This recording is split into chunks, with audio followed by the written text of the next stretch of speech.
Hello, good afternoon, good evening, good whatever to Link to the Past Randomizer fans that have found their way to Speed Gaming 2 today for a Link to the Past Randomizer group stage tournament match between matt7898 and Makinx. This is a losers round 2 match, which means that both of these competitors have lost one match already. Incidentally, both of them lost 2-0 to the group winner Azazas to get here. And Matt is currently up 1-0, which means that if he wins, he is in the bracket stage. Makinx is eliminated. So I am Reg, and my partner on the mic tonight is Mercer. Mercer, how you doing? What you hoping to see this match?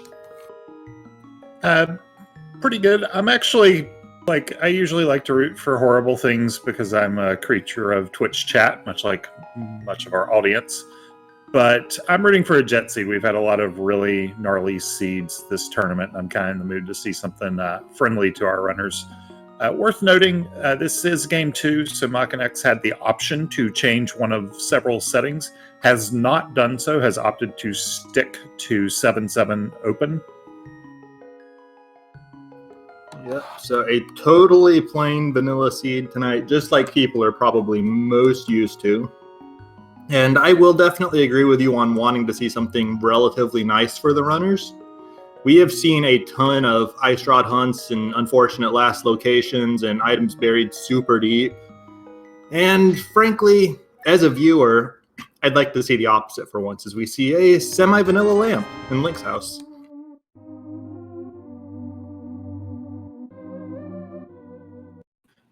I guess that's like a third vanilla. I'm not sure.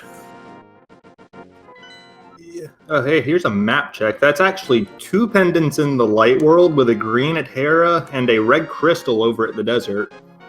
But yeah, you called it out. There are 3 spots in vanilla that can hold the lamp. Either Link's house like we saw it in, Uncle's chest over here that Makinx is going to check shortly, or Zelda's cell. And I think most casual players will get it out of Link's house for sure. But speedrunners will pretty much always get it out of Zelda's cell. Some really nice early drops off the Tier 1 tree pull and then the bush crab. Red rupees from the Tier 1 tree pull, which both runners have gotten, and then Matt has gotten several bombs off of a bush crab. Yeah, we're not going to see that bush crab go unchecked by Makinx. Even if he doesn't go up to check the lumberjack like Matt did and see the trash there, there is another one in the Lost Wood, so he'll be able to pull his 6 bombs off of that. And even grab another 80 rupees off the tree pole if he so chooses.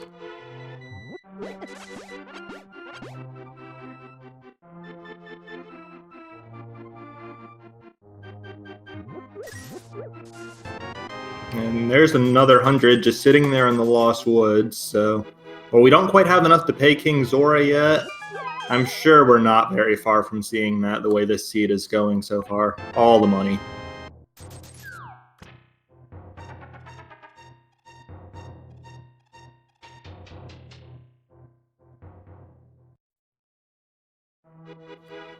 These are both really nice things to see early, just because it makes a lot of this early game routing nicer. Both of our runners choosing to do the lumberjack check early today. And both of them learning that we're not killing Aghanim to get what's in there.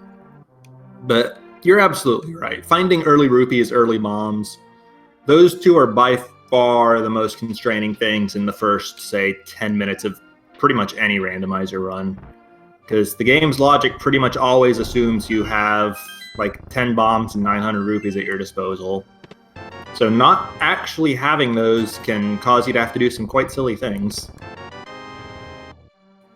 Yeah, I know we had at least one seed this tournament where both runners were farming the 30 rupees that Matt will get here out of the back of Blind's hut for Zora money.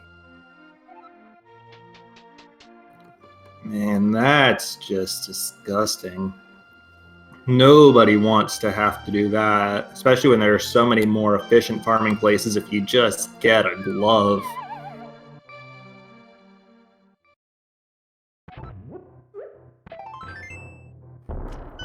Matt is making his way through Kakariko a bit ahead of Makinx, who did the uncle checks before coming over this way. Hasn't found anything of note besides that blue mail quite yet. Still a few more checks. That's a moon pearl. That's a glove. That is not a hammer. That would have been amazing. It's still pretty good. Yeah, that's 2 of the 3 items you need to get to the Dark World through conventional means. For people who may not play this game regularly, don't know for sure, you can get to the Dark World either with you need a moon pearl and at least 1 glove regardless. But the 3rd item to get you there is either the hammer or the 2nd glove. So finding 2/3 of that in the well, pretty good. The other option, of course, being 1 Ganon corpse, but we're not going to talk about that when we're this close already. Nah, and that's vanilla. That means it's boring.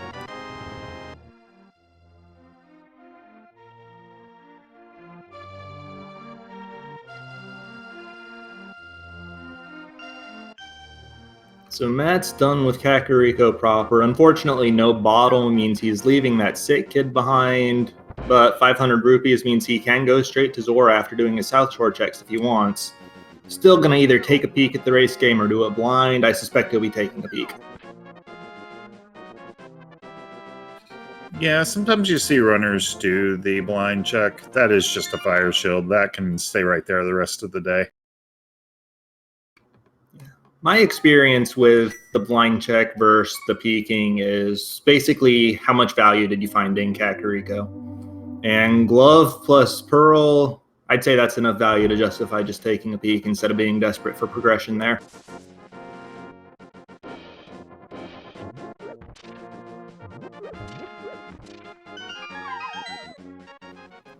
Yeah, it can also depend on how much you value like a safety. Like a less good runner like myself might want to grab a full heart container if it's there and you just blind do it. Oh, and there's our Dark World access. Yep. 1 glove hidden behind the other, which means that we couldn't take the cheekier route of doing Kakariko and then lifting that rock to get to the Dark World straight from there, but Matt's going to grab his lamp and he'll be off probably to the South Shore before the Dark World. Yeah, I mean, it is possible that glove... Actually, we didn't see the key there. So, the key is in the front. So, technically, you can get either glove first since we have the lamp. Technically, yeah. The likelihood of a runner running themselves through escape before Kakariko when they're not immediately given a weapon is pretty low in my experience. Yeah, it probably wouldn't happen.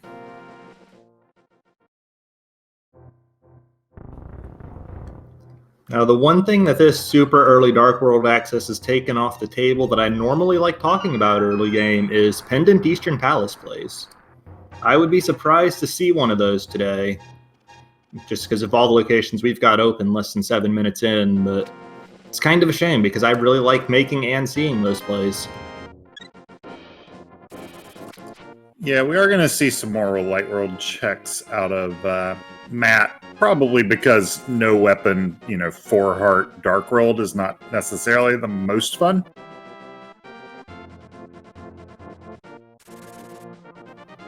It's really not, but I know some people do play inverted. I mean, I play inverted, that's how I know it's not very fun. But you still choose to play inverted.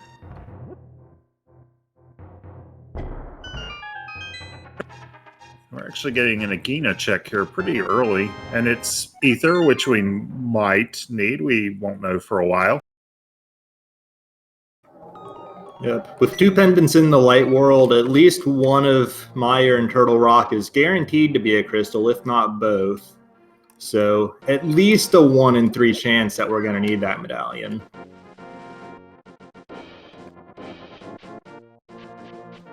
Meanwhile, Makinx is getting the dense checks. He finds another medallion and a magic cape.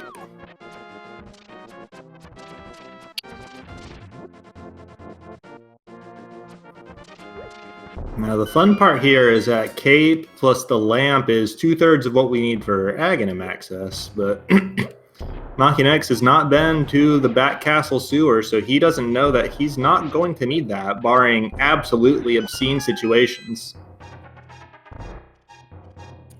Even those obscene situations can get gotten through, as has actually been demonstrated in the tournament. But yeah, he'll definitely do back of escape before like going to Aghanim. Yeah.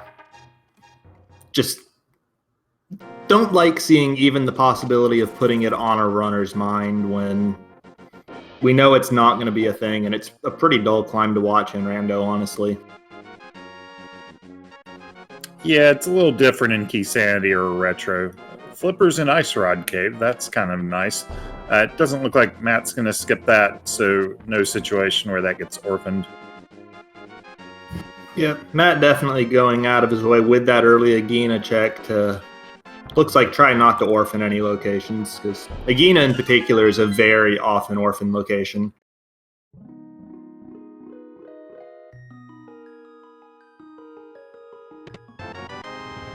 And Chad is calling out that you can bomb dupe with the flippers, which is the way to get around hammer and pyramid Aghanim locks. Yeah, if you didn't have the flippers, I believe it can still be done with splash deletion. Obviously, you would need some of the items that allow for that. But I mean, it's not going to come up in this seed because we have the flippers. Speaking of the flippers, the first hobo check is just some explosives. But we will see Makinx go down to Zora, and Matt will be following him, and that will be 4 more checks. Yep. We have easy early Zora money for both runners, so no going over there for 3 of the checks today.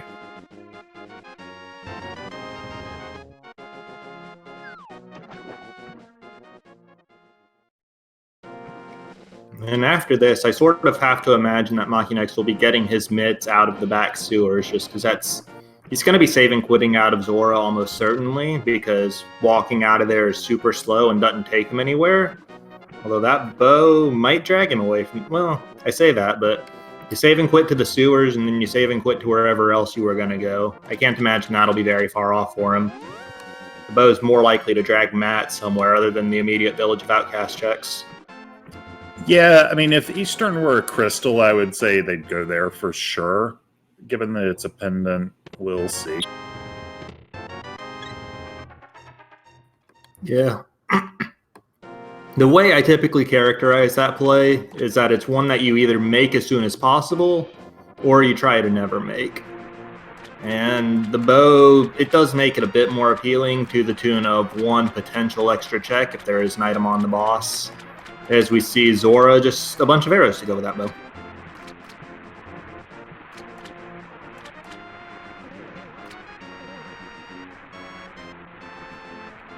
And yeah, that save and quit to the Sang from Makinx. Look for him to just take a right out of here and go down that grave for 3 items, including the mitt.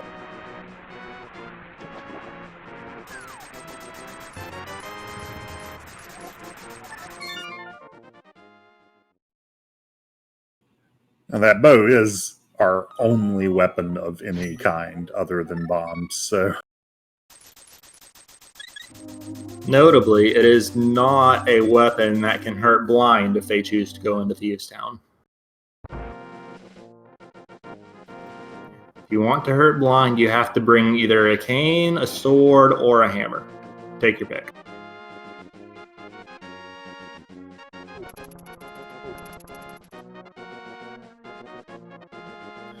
Yeah, and this looks like it's Dark World time for Matt. I thought he might do Uncle plus Front of Escape since he didn't see any of that earlier. But totally reasonable to just head into the Dark World at this point. Yep, it's a fairly dense set of checks, even if you don't go into Skullwoods or Thieves Town. As we see, the last pendant is Thieves Town, and the other red crystal is Skullwoods. They can just circle around from the village all the way down to Hype Cave. With those flippers, they can even get to the Pyramid Ledge and Catfish if they really want to, but that's slow. And yes, as a reminder for chat, the blue cane is, in fact, still a cane. It's also my favorite weapon if I do happen to be facing blind on very low health. So.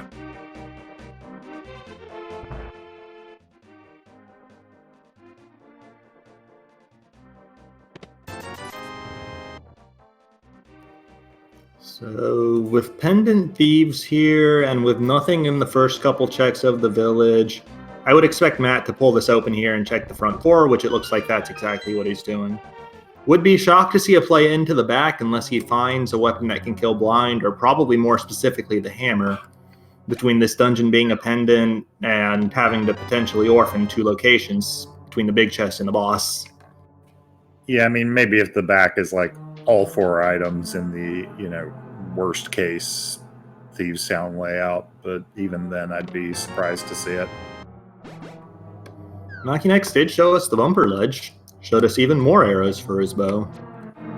When they have the cape, it's reasonable to go ahead and eliminate that. Yep. You don't need the hook shot or anything besides the cape to get to the top of that cave and claim the item, but he did walk down into the village and then back out to make that check. I normally see that more routed in with a front of Skull Woods check, for example. It looks like Matt might continue, or no, just Death Warping, of course. I forgot they didn't have the mirror. Yeah, and he found 2 items in the front, plus big key, small key. So continuing on without a hammer and without a way to kill blind may mean that you're doing it just for a map and compass. Nobody wants that. Yeah, I would make the bailout play at this point for sure.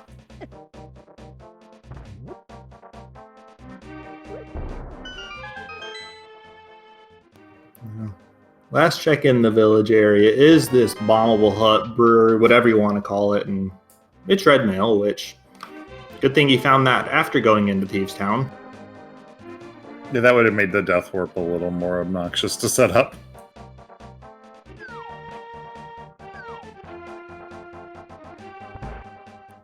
Oh, Matt actually does not have enough money for the digging game. You need a total of 80 to play. You can see he only had 46 before choosing, so we're seeing the inverted mode special. Yeah, this was good recognition to just dip in here.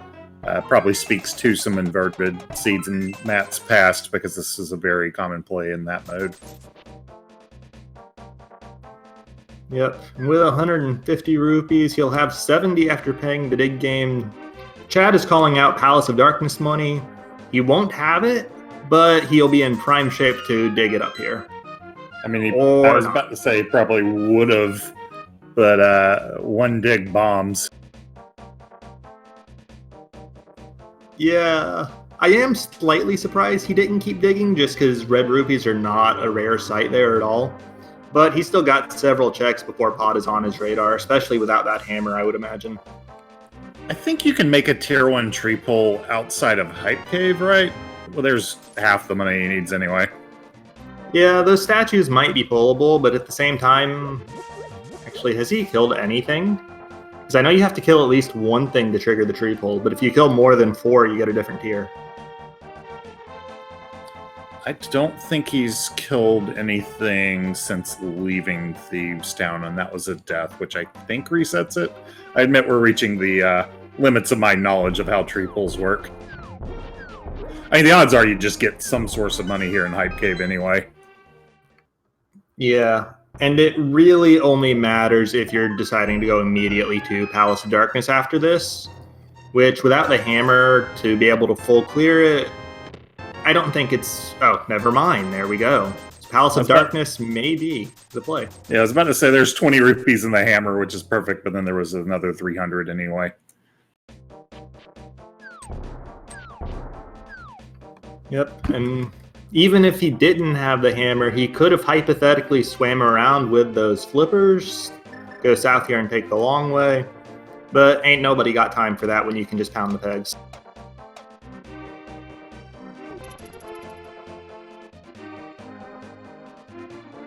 Yeah, I'm guessing we see Makinx make the same play, and they'll stay on each other's heels. Yeah, at this point, with the items they have, it is definitely the best density play, and it's a crystal that they can complete, so I can see absolutely no reason not to go straight there. I mean, I'm not even sure what the other realistic options are. Like, you could go do the Back of Thieves now, but that seems like a really risky play compared to just doing the Crystal Dungeon.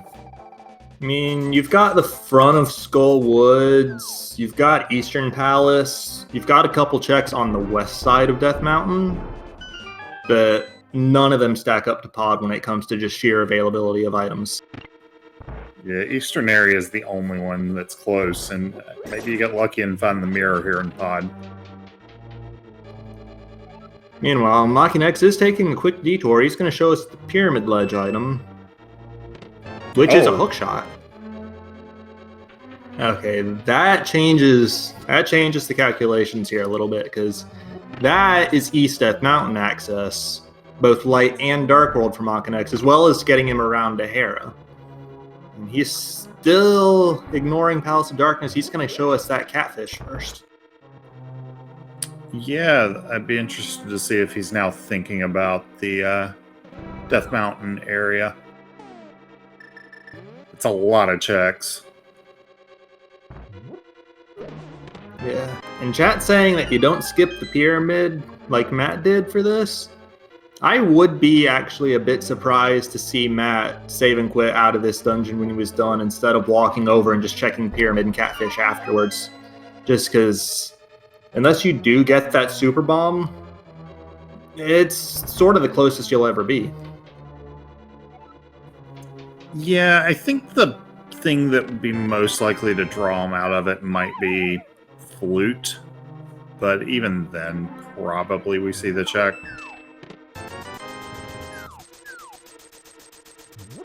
Well, could also just be a this is a race, I don't think it's it, I'm going to skip it mentality, but that's just pure speculation, and I really cannot speak to what Matt's thinking.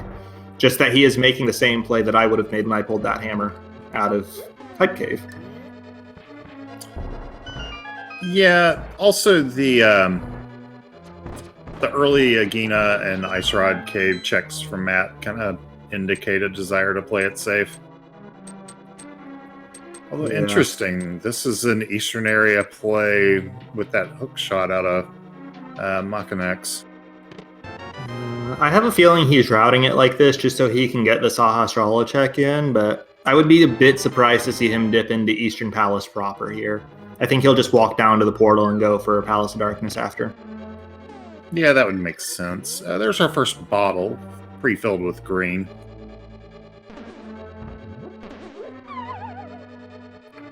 And also to clarify slightly for a question in chat, this is not swordless because swordless is not a mode in this tournament. You can either have randomized swords, which we're doing, or you can have assured swords where Link starts with one in his inventory before making any checks. Yeah, I'm a little sad about the lack of swordless as of year, but I definitely understand wanting to keep the modes a little simpler this year for competitiveness.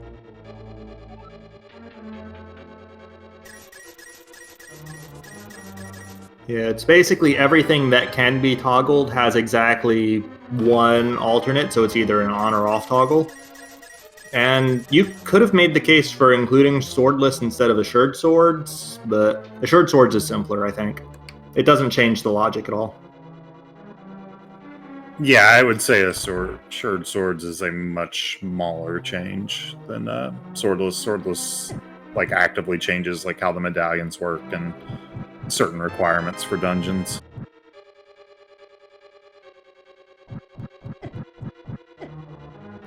Matt is setting up a death warp, which makes sense. He has no mirror. It is good for him that in spite of that red mail, the fireballs will always do exactly 1 heart of damage. So red mail will not slow down that death warp considerably. I don't know how many heart pieces he's on, but Sank Heart or Heart Refill would be the cruelest here. Just a normal heart container, though. Yep, and that just means he's got to set up one additional hit to die, and he'll be back off to the start of the dungeon, presumably to fight the Helmasaur King for his first crystal.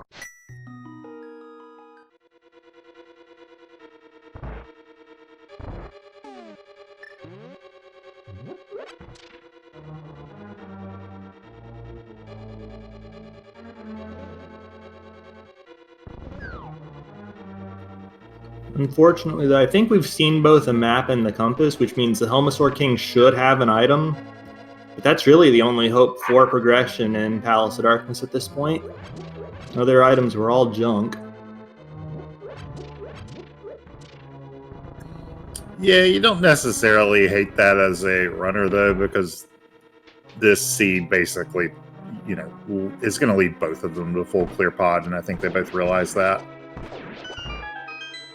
Yeah, at the very least, the big key was in the last non-big chest location that Matt checked, so even if he came into this dungeon in go mode, it would have been a full clear.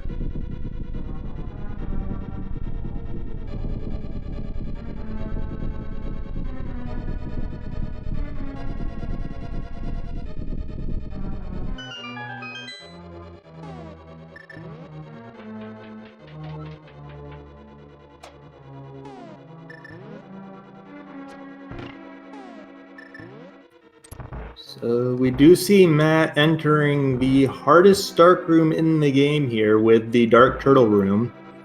Gotta kill all these turtles, which if we were playing NMG, we'd see some really cool sword strats here, but we are not, so it's just mashing the hammer repeatedly.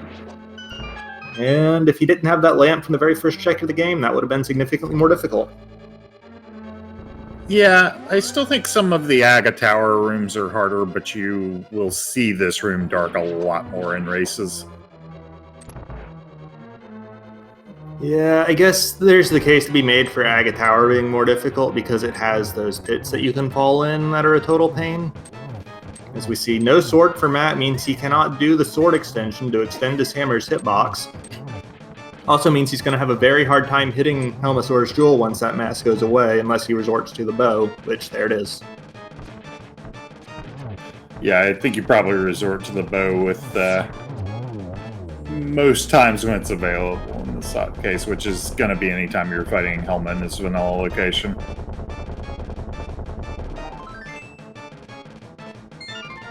And yeah, no progression in Palace of Darkness, just the crystal.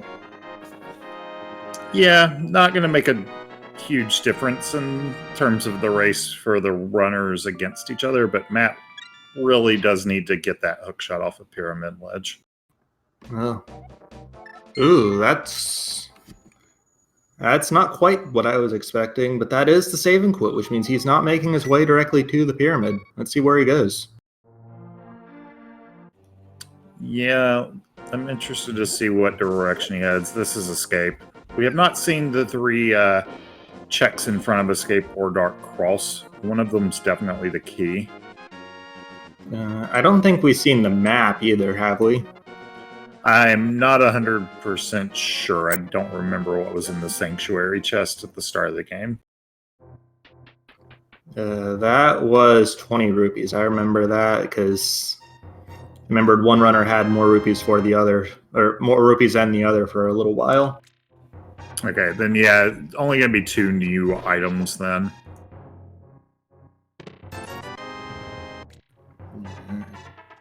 I guess from Matt's perspective, it is 4 items because of the uncle in the chest, but that's still fairly slow 2 items. It's kind of a shame that there was no mirror to route that in with a pyramid check on his side, but knowing this seed, the pyramid's probably up on the mountain behind the hookshot. I mean, it could be here, too, which would be kind of fun to see. After both runners have done, pod to prevent any kind of pod Eastern fun. Yeah, and a mirror there would be access to the east side of Death Mountain as well. The only problem is it would not be Hookshot Cave access.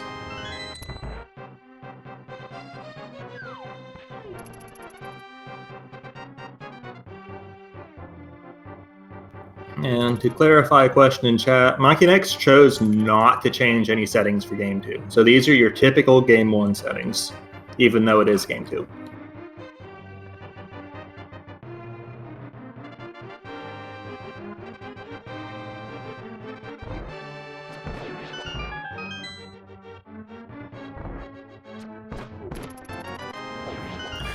That's not what you really wanted to see.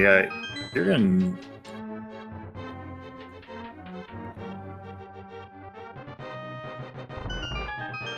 You're gonna need that key, is what I was thinking, but...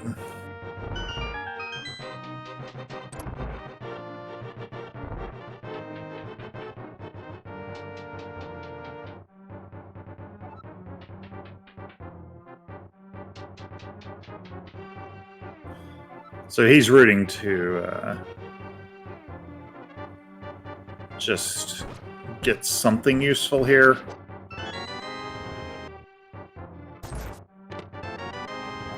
Well, that's his first bottle, so that unlocks Sick Kid. I guess it's better than nothing, especially since it means he doesn't have to go through the Dark Cross, but that sort of hurts a lot.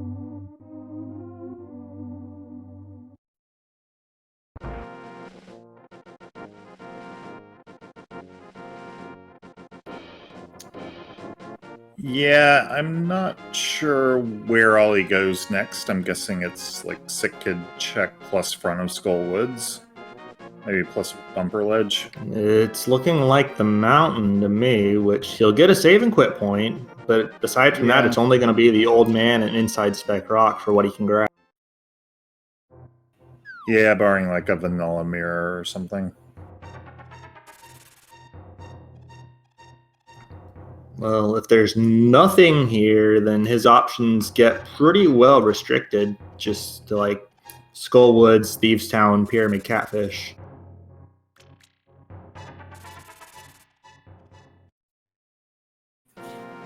Eastern area as well. Oh yeah, that's true. Which, there's a bug net, that's not a vanilla mirror.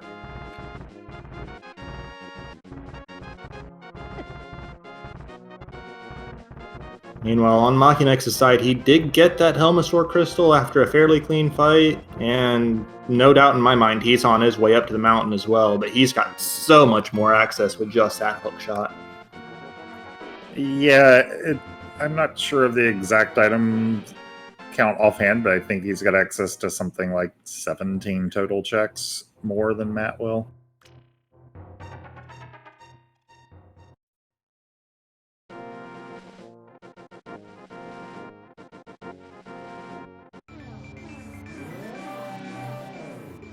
I think with this current item, it is 15 more checks, but 17 total.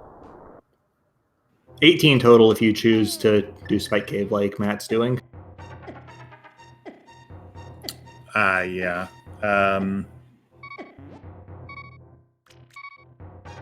We'll see if this is anything. I guess this is always an extra climb, unless you get kind of lucky to get to anyway, so not the end of the world to have to save quit out of there, but he needs to get that hook shot or find the mirror somewhere.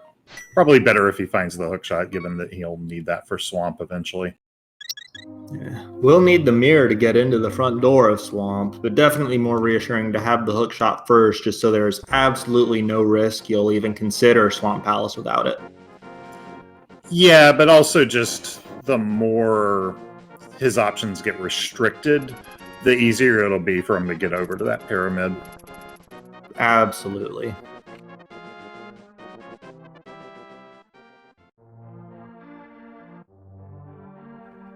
And we do see Makinx is opting for Spike Cave as well, before going over to the east side, which on his side, he can just save and quit back to the mountain cave and take the hook across. That's no big deal. But still a bit interesting to see. I normally see this routed in at the very end, and he would be in the Dark World without the mirror at the end of his route, so it'd just be a little bit of a walk over.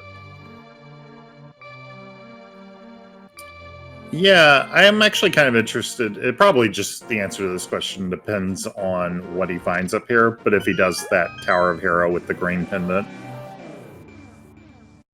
Yeah, I guess that would as well be additional walking to go to Hera, then go back for Dark Death Mountain. But really, there's no clean way to route this without the mirror.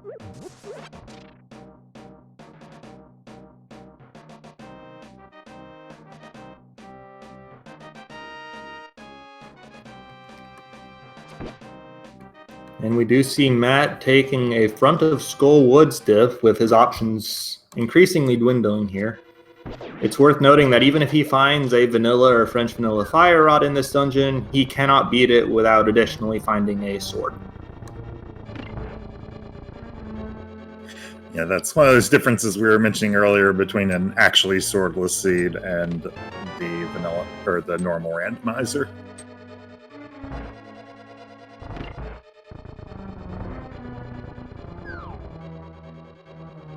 Paradox Cave starting off with junk, but that's just the teaser. There's still 5 items to go.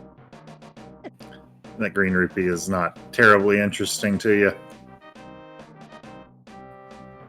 I guess that's vaguely interesting because there's only, 2 of them in the pool? Yes.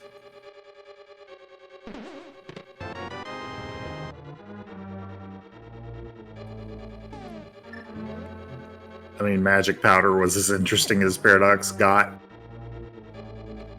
Yeah, and that's really just a fetch quest. That's a bit unfortunate.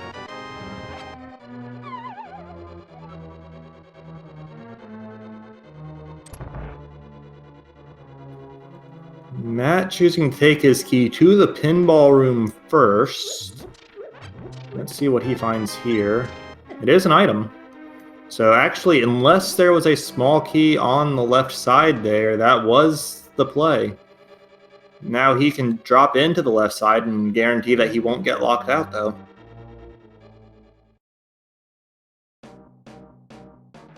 But at the same time, if there is a small key in either of these 2 chests on the left side, he just sort of did some extra walking just to guarantee that he couldn't get locked out.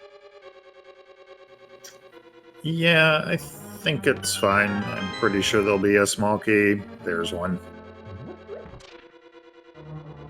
The small key will still save him time leaving. Oh, hey, silvers. That is both items in Skullwoods. We know there's nothing in the back. Unfortunately, we also know there was no progression.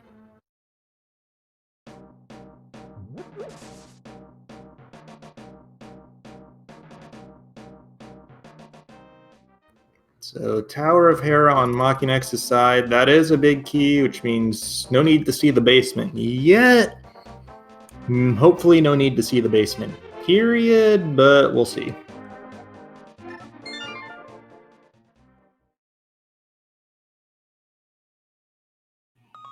And save quit on Matt's side makes me think he's going to do Eastern next, because any Dark World checks he would have just stayed in Dark World. Looks like it is exactly that, yeah. Hopefully, for his sake, he walks down to the portal after doing Eastern, and just walks that over to the Pyramid and Catfish. But we'll see.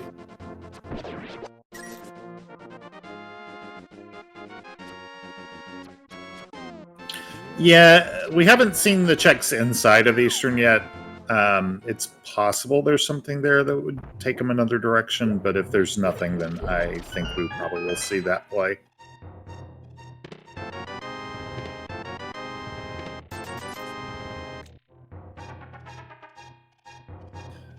And we're going to see hammer strats on Moldorm from Makinx because he doesn't have a choice. That's the only item he has that can damage it. Yep, Moldorm is even more restrictive than blind in what can hurt him. You cannot bring a cane to this fight. Has to be either the hammer or a sword. But 3 hammer hits and he's down without the enraged phase.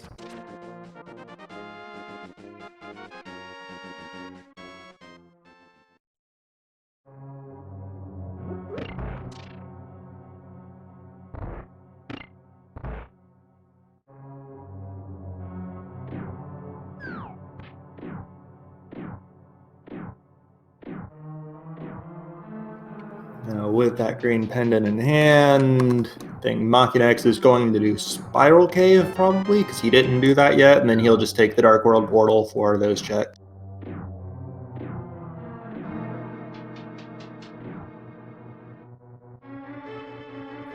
Yeah, probably will take the lower portal rather than, maybe open Turtle Rock. Can't do anything in there anyway. We'll see. Yeah, the most you'd be doing by opening Turtle Rock now is watching that cutscene now instead of watching it later.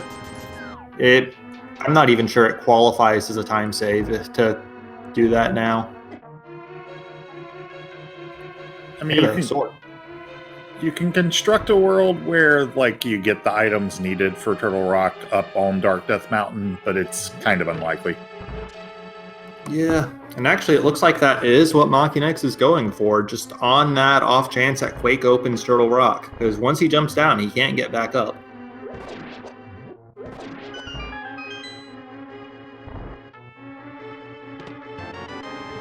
Hey, sword. Both our runners getting a sword close to each other, just in totally different places.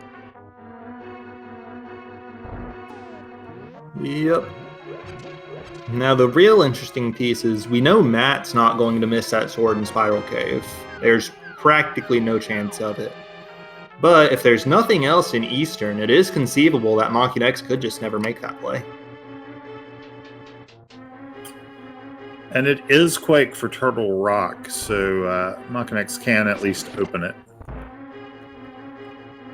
Also only has the option because of having that sword from Spiral Cave. Yep. He cannot get through the first room without the Cane of Samaria, but he can at least watch the door opening cutscene. Yeah, I mean, there's some crazy world where you find Cane of Samaria and both rods appear and just clear Turtle Rock now, but not exactly high probability.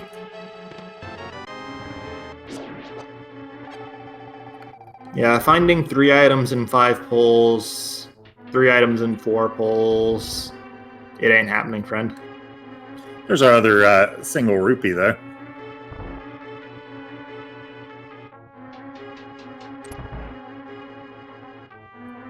Well, Matt is on his way to the back of Eastern, but all he's found is that sword, which that's not going to drag him anywhere. He can't clear Skull Woods without a fire rod. He could already clear Thieves Town if he really wanted that pendant and a couple items in the back. So, hard to say. Yeah, this in some ways might be good for him because it may just push him towards that hook shot, and at least he got some kind of value out of this.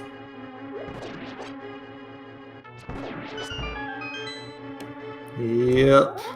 And I think there is still an item to be found here, although I'll admit I wasn't counting very closely. There is, because he did the vanilla big key chest and it was the map or compass, I don't remember which. He wouldn't have done it if he was out of items. Yeah, and now he is out of items, with a red pendant to show for it. Although, actually, this is a really interesting thing. Makinx, if he were to go to the eastern area, and then go clear Thieves Town, he could go pull the pedestal if he wanted to.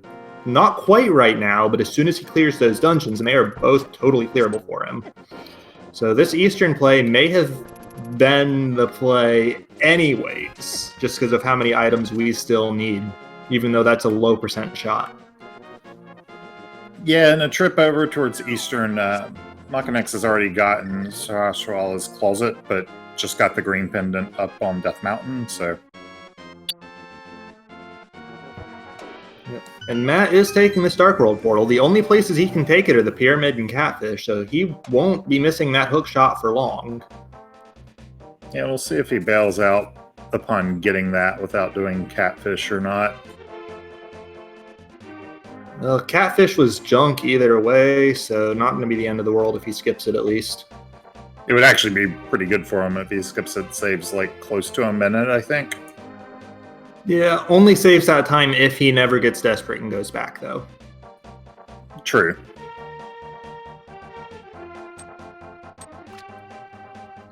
But yes, just to inflame chat a little bit here. we are in a situation where our next progression could be on the Master Sword pedestal. And we still need, what, 4, 5, maybe 7 items, depending on what Misery Meyer's medallion is. Yeah, and whether we need boots or not. Technically, like, you could construct a layout where I think we would need like 9 items, not even counting fetch quests, because we could need both the book and the flute if the flute is like in desert. Yeah. And that's, out of all of those items, the next logical progression and could be on the Master Sword pedestal with the rest of the seed just behind it. And regardless, even if it's not, Matt's going to do the mountain next, which will get him pretty much nothing but a green pendant out of Hera. And then I believe our only real remaining options for progression at this point are the back of Pendant Thieves Town and turning in the green pendant.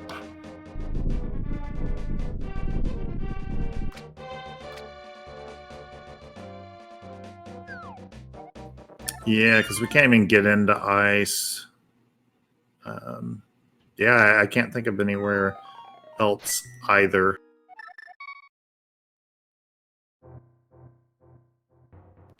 Chad is calling out, we did find the magic powder in Paradox Cave, and that has yet to be checked. That's just a fetch quest, but it could still be it as well. Yeah, Chad also correctly pointing out Smith Chain, which I didn't think about. Yeah, that's actually, I guess, 4 items total if you include the powder in it, so that is a fair bit. And for chat, yes, Agena has been checked. Agena is what caused Ether to light up on Matt's tracker.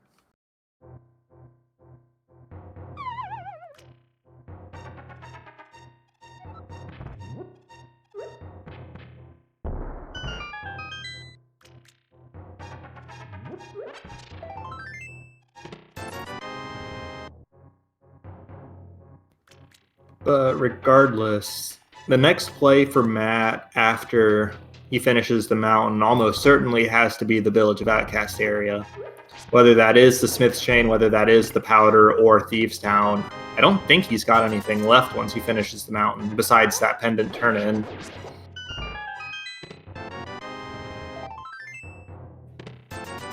Yeah, it's all just so kind of unappealing stuff. The Smith Chain actually does make some sense here. Makinx doing the hammer pegs, probably on the way to grab that Smith or to Thieves Town.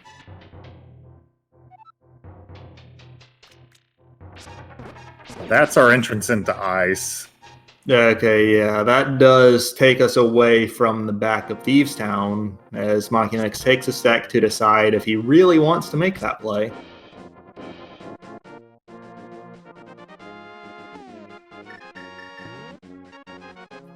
I mean, that save quit out to me says I want to make that play. Or maybe not want to make that play, but I'm going to. Yeah, decides that's better than taking the long walk all the way to Smith and back. Yeah, no flute or mirror or boots even makes that just kind of miserable.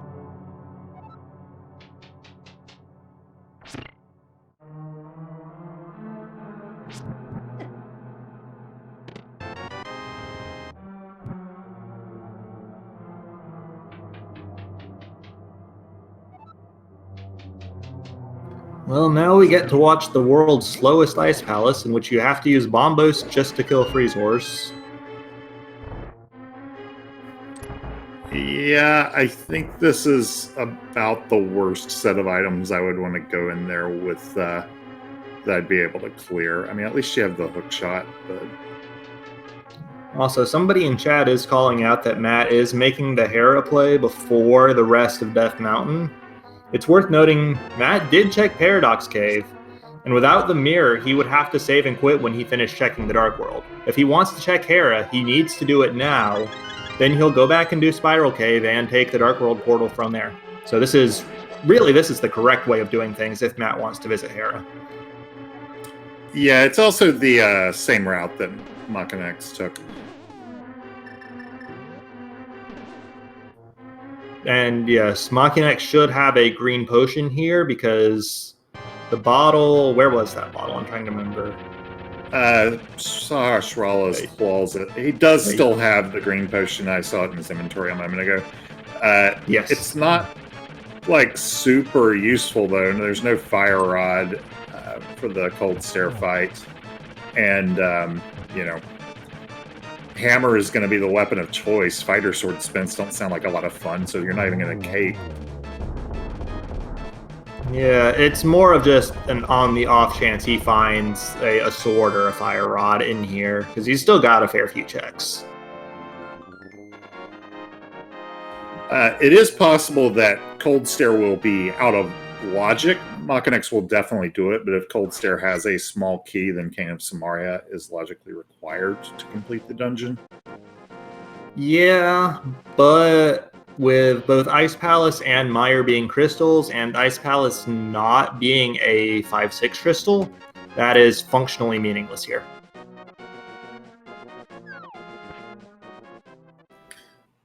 Yeah, might later be a little useful for narrowing cane locations, but only if there's progression like on cold stare.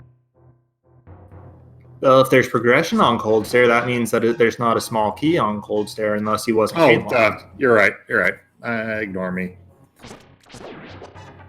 So yeah, cane logic for Cold Stare really only matters for Red Crystal Cold Stare or Pendant Cold Stare. And there's Matt's Master Sword.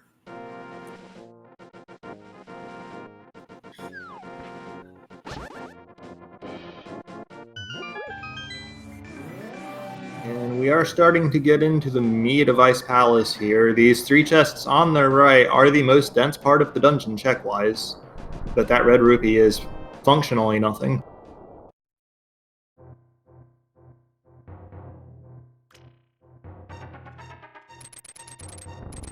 The compass is actually nothing. Yep. Not even playing map compass shuffle, so it won't give us the neat little item counter there.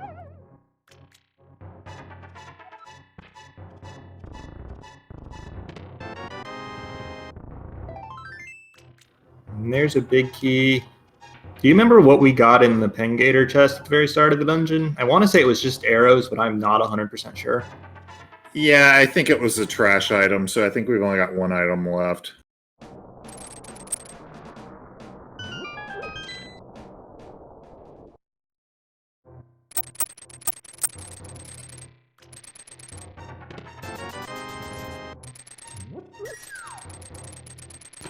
There's a map, so 50. Oh no, there's still 2 small keys to find and 1 item between 3 locations. And there's the progression. Yeah, so that's nice. That actually opens up the mire area. Saves us a trip to the iced tea room as well.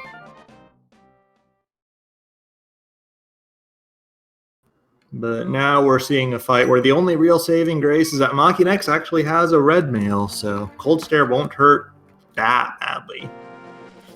Yeah, this fight, like, the hammer strats on this fight are not the worst if you can control where the eyeballs are, but it can get very dangerous.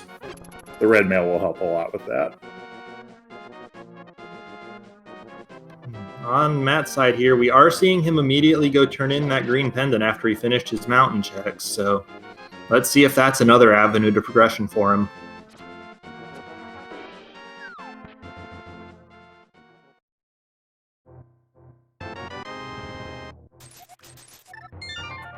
So that's a no. Matt will have a little bit easier of a time with Cold Stare once he gets there because you can do Master Sword spins and stud. Yeah, and those will do the same damage as the tempered, or same damage as the hammer, which is also the same damage as the tempered sword. And it'll be a fair bit safer just because you don't have to deal with this silly hitbox. Yeah, those up-down hammer hits are difficult. Makinx got some good multi-hits in early, and it was a pretty good fight overall, but it definitely took longer than like a Master Sword fight would have, just because of dealing with the hitbox. Yep. And there is the logical Samaria lock. That means absolutely nothing in this seed. Like, yes, we can talk about it, but it literally does not mean anything, because the Cane already could not be in Ganon's tower with Meyer being the crystal. And what else does Ice Palace boss block if it holds a small key?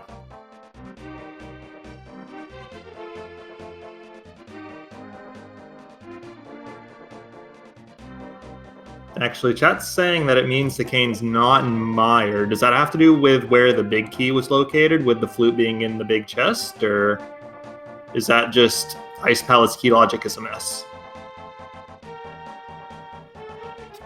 Yeah, I think that's okay. Yeah, chat's correcting themselves. Okay.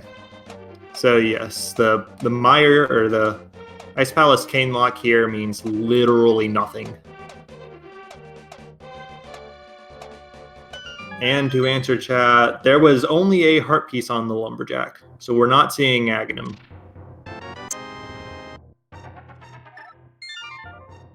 At least not until Ganon's tower.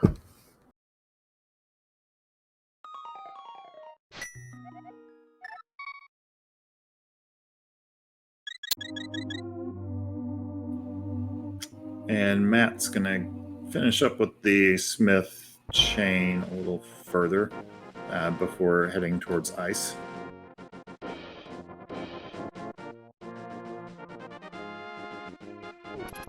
Well, he already has the Smith in tow, so he doesn't have much choice here. But, yeah.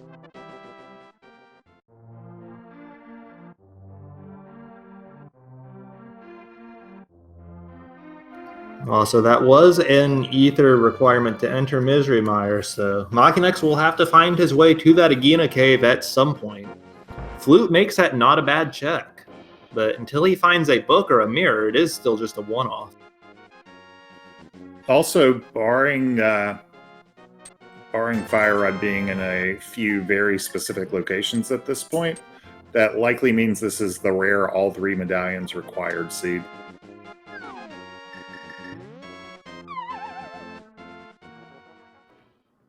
Yeah, well, the only place that that Fire Rod could be for that is behind the flute. But at this point, we don't have very many locations left that don't fit that bill. It's mostly just the Village of Outcasts area checks, which at this point we're down to Purple Chest and Thieves Town for that.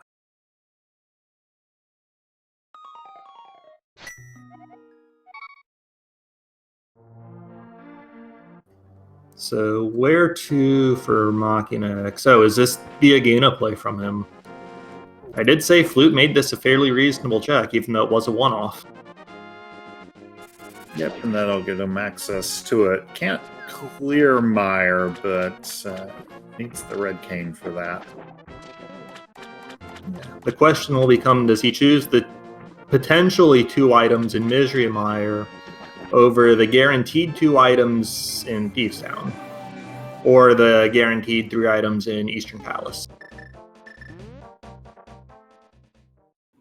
Those are all kind of bad options when you put it that way.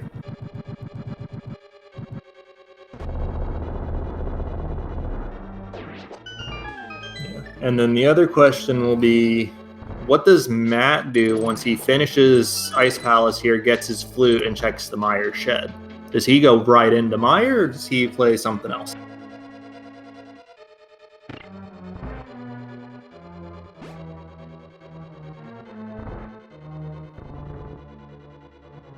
And it looks like it is the Village of Outcasts on Makinx's side. What he can do here is he can grab the Smith, or he can go into Thieves Town. Those are really his only 2 options, I believe. Yeah, you could do Thieves first and then go into Smith's, but looks like it's going to be Smith.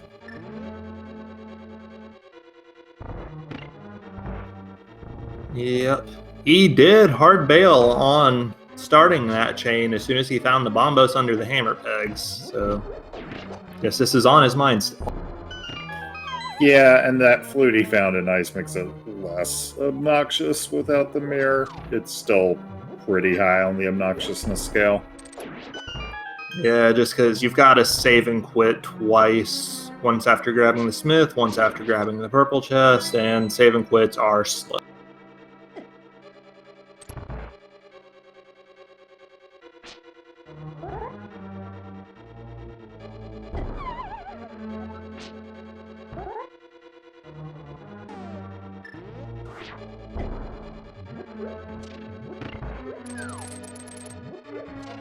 So Matt crossed the gap in Ice Palace with the bomb jump. Makinx is turning in the smith.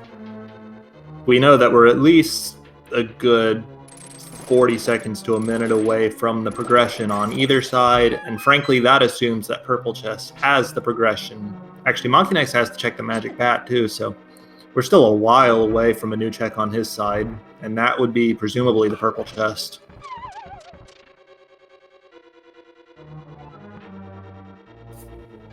Yeah, I mean, and then it's just diving Pendant dungeons. We know Eastern, has a sword, which is nice, and even might be just the only sword that Makinx will get the rest of the seed, depending on where the other two are.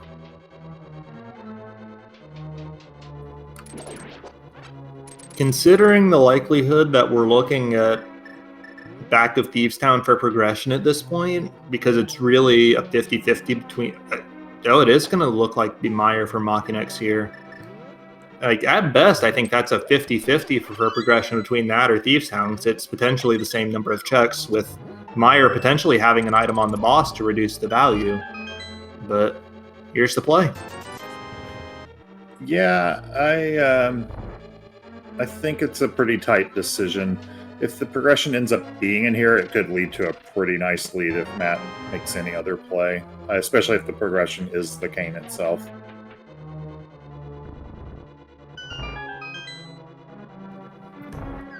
The part where this will get crazy is if there is progression in here, but it doesn't lead to the cane. Like, say if the cane is in the back of Thieves Town, or behind Thieves Town, like on the pedestal or something. That's where things would get crazy, because it would still leave open the ability for Matt to single dip this dungeon. Meanwhile, it would just put Makinx further away from that cane, which the bright side of that would be it would also put him further away from having to dip Turtle Rock for who knows what. I mean, it's kind of crazy. At this point, we're an hour into the seed. We're missing at least 4 items for Go Mode. Potentially as many as 5 if Boots locked Desert Palace or Boots locked Ganon's Tower.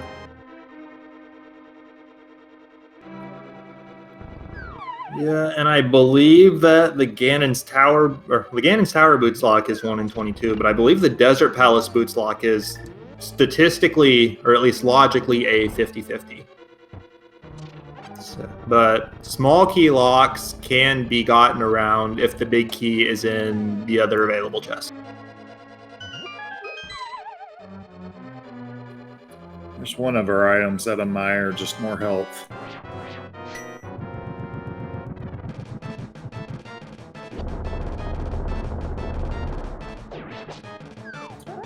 Yeah, we might need the book to get into Desert if Desert locks the mirror too.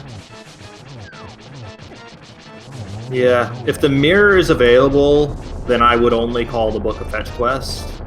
But if the mirror's in Desert and it's required for that, then I wouldn't call that a fetch quest at all.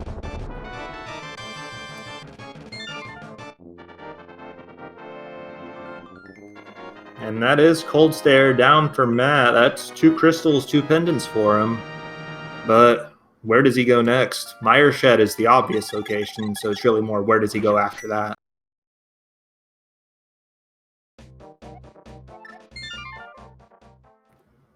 And on the other side, I wasn't paying that close attention to the Meyer area checks over the Cold Stare fight, but Chad is saying that we found both items in Meyer, both were junk. Where is Makinx going?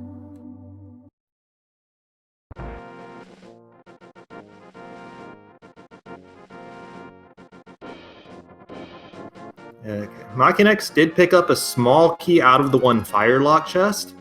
That does mean that the big key is vanilla in the cutscene chest.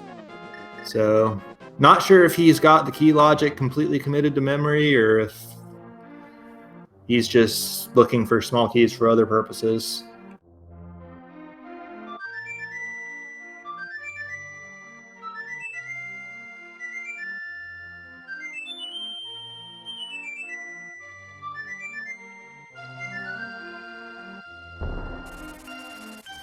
But yeah, at this point, our progression possibilities are down to the purple chest, the back of Thieves Town, and the pedestal, which for Matt is functionally the back of Thieves Town.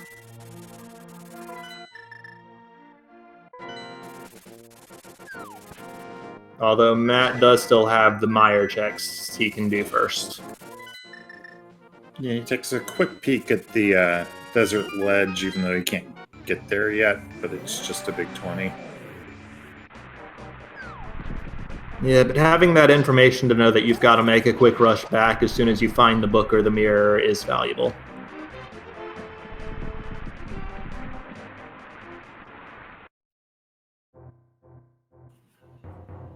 The other interesting part of this is, like, we have a lot of different items that could be our next piece of progression, and they send us in majorly different directions. Like, mirror, red cane, fire rod all send us kind of in different places. The great part is that they all send us to exactly one place with what we know. Although, yeah, Fire Rod sends us to Skull Woods. Actually, Fire Rod's not even progression at this point without the cane, because we know the back of Skull Woods doesn't have any items. So Fire Rod can't be the next progression. We need desert entry for that to mean anything. Or a cane to get into Turtle Rock. When cane would send us to Turtle Rock because we know Meyer is empty. Although depending on the order Matt does things, it might send him directly to Meyer for junk. And Mirror would obviously send us to Swamp. Yeah, probably the funniest progression item to find would be the book. Yeah. Book plus Fire Rod would be Pyramid Fairy access, in addition to the 2 items in Desert. Although that does assume that the Desert is not Boots Lock. I mean, you could do something really terrible with the book, which is to put the next piece of progression actually up on Ether Tablet. But so what you're saying is book on the pedestal, Fire Rod on the Ether Tablet, nothing in the Desert proper. I can dig it.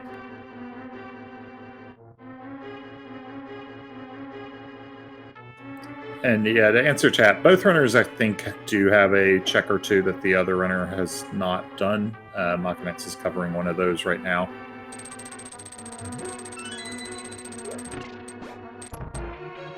Yeah, most notably, you can see on the tracker, Matt has cleared Eastern Palace, which is why he has 2 swords. Makinx has actually cleared out the entirety of Misery Mire except for the boss, which is unreachable without the Cane of Samaria. And I think other than that, they're pretty much on parity at this point, until Matt opens this chest in Thieves Town.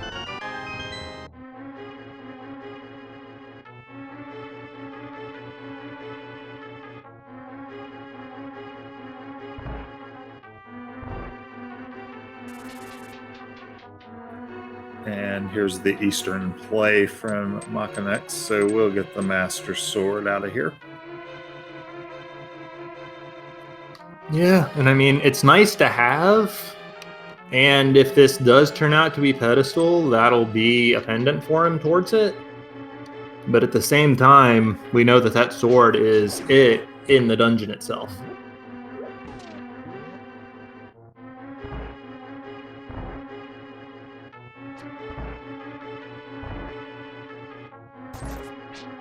Yeah, I mean, assuming we haven't gone crazy and missed something, Ped is no worse than 1 in 3 after that 10 bomb drop.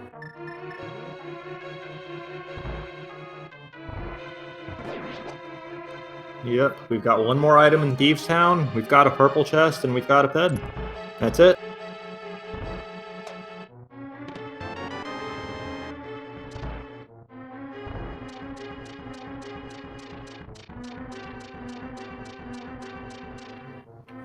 And yes, for full clarity for chat asking questions, Spike Cave has been checked. I believe it was just a piece of heart, but it was junk in any capacity.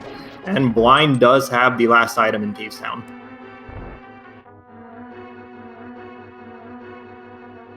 And we have also seen Lumberjack. It was a piece of heart, also known as junk.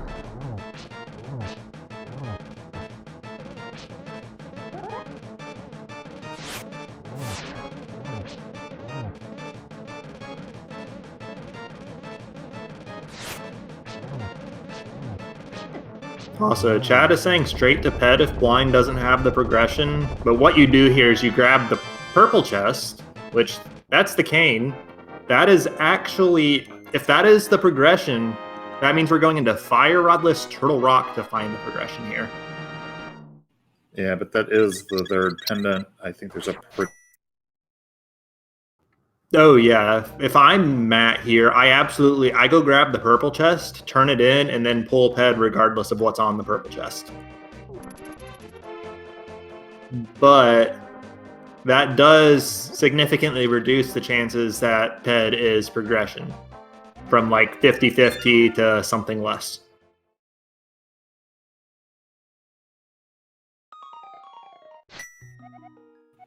Yeah, I mean, there's a reasonable chance Matt full clears Meyer anyway. Oh yeah, he's not gonna, well, he'll save a little bit of time just because he won't have to do those first few rooms twice. But he will have to pull the cutscene chest, which is itself very slow.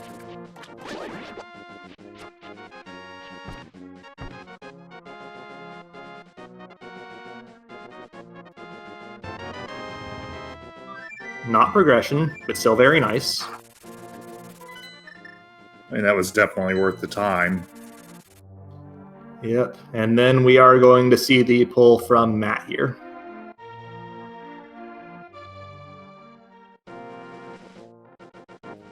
So either there's something here, or it is in Fire Rodless Turtle Rock. Take your pick.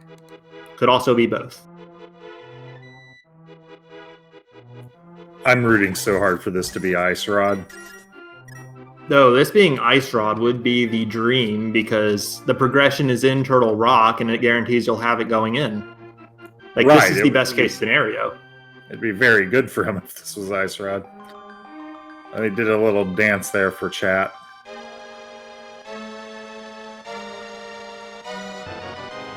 No.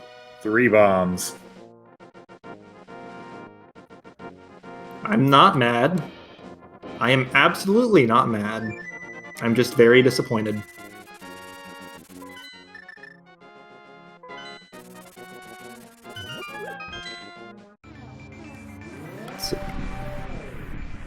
So both items in Hera were junk. Eastern only had the sword.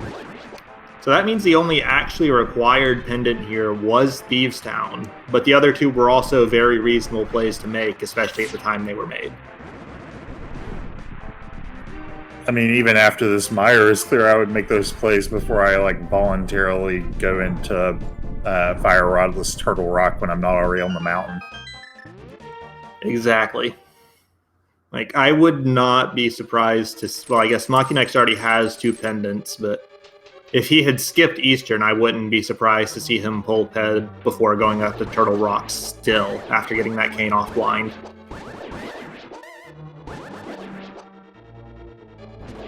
Yeah, now Makinx is going to know there's no item in Meyer. We'll have to do it eventually, but we may just see him go ahead and do Turtle Rock immediately, so he might be the first one there. Yeah, and I would expect Makinx to not go back to Meyer until he gets the mirror. Just because we know that that can't be blocking... Like, Meyer can't be blocking anything at this point. It's not a 5-6 crystal. Yeah, there's just no reason to do it until you have to.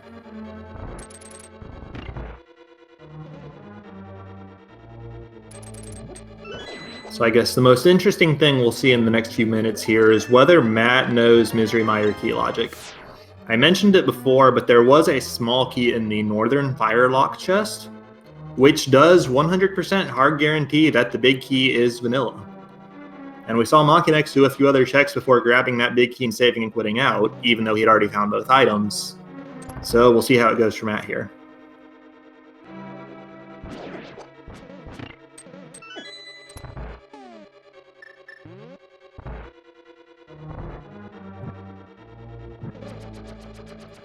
And also to answer chat, yes, we've seen Sahasrara. He was nothing.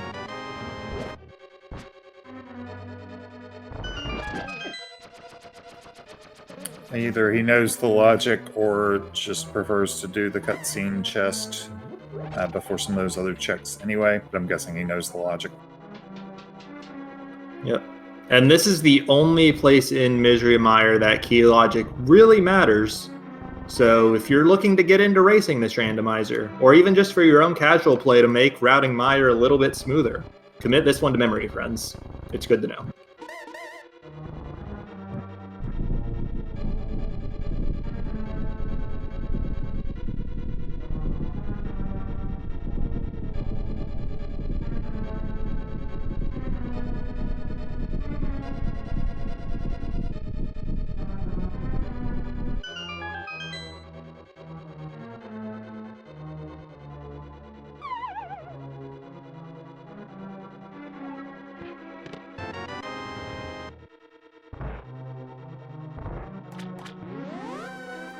Okay, so I don't think Matt found all the items yet, which is... He's going to keep going. I think he'll check out the rest of the front before going back to the boss. But starting to think ahead a little bit, how many items do you think will be in Turtle Rock before they either find the Fire Rod or get locked out, Mercer? And when I say items, I strictly mean progression. Oh, progression items? We'll just go with they'll find the book because it's the most obnoxious thing, and it'll just be in that first chest, so it won't be a terribly cruel dip.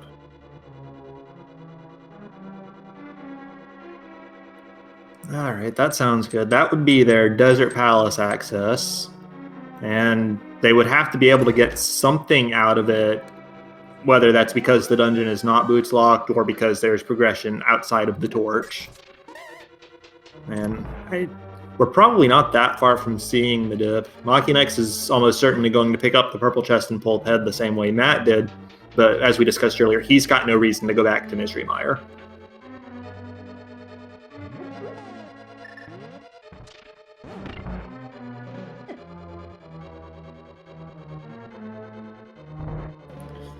Yeah, an hour and 16 in, and we're still either 3 or 4 items away from go mode, though.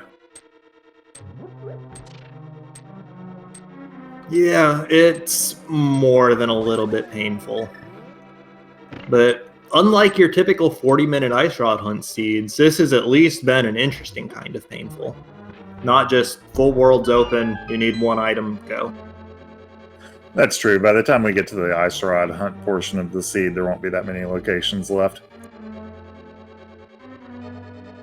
Yeah, and no unchecked Pendant swamp for it to be in. Yeah, I mean, truthfully, in many ways, this has been a super linear seed. There haven't been a ton of options at any given time.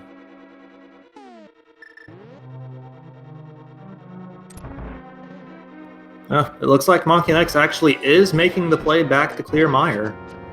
He should know that there are no more items here with the way he saved and quit out to begin with. But it is a boss kill. It will be, what, his third crystal?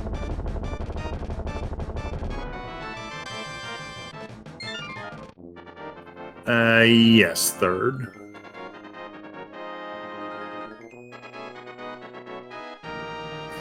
Again, I would like to point out third crystal, an hour 16 in. The seed is kind of unfriendly. Yeah, but at the very least, Matt is so far out of locations at this point that I think Turtle Rock is the only thing he has left, which means he can't possibly miss the progression here.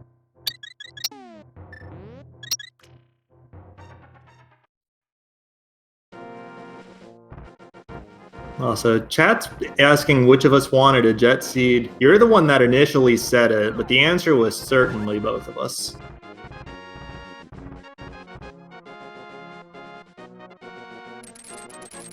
Yeah, that we can safely say is no longer possible.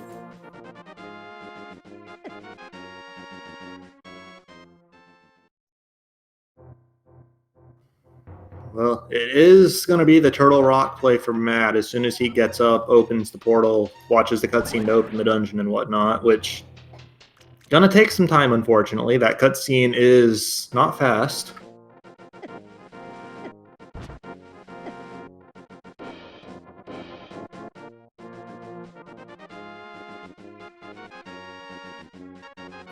I guess this is a very slight time save that Makinx will have over Matt already did the cutscene.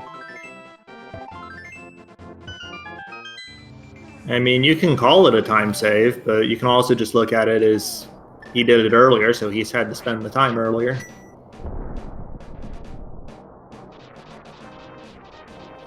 Everything that's in the past is sunk costs. Everything that's in the future is a time save.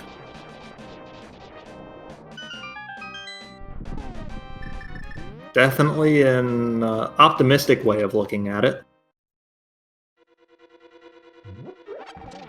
I see Chad asking if Desert Palace is boots locked. We don't have access to Desert. We need a mirror or a book to be able to get into the desert and answer that question.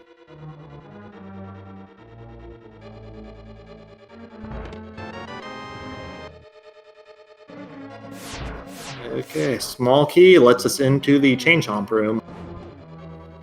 I mean, it can be as far back as the laser bridge without Fire Rod. That does require us to continue finding small keys, however. Right. Depends entirely on the key layout. Given that we're pretty sure this is the last location available, they don't really necessarily want to see that.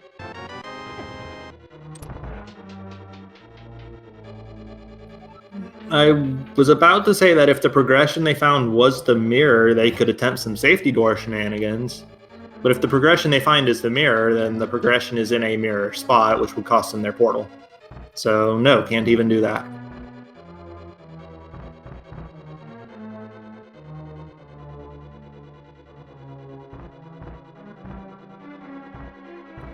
Yeah, I think if it's the mirror, they go straight to south of Grove and Swamp. But Yeah, and then Graveyard Ledge failing that.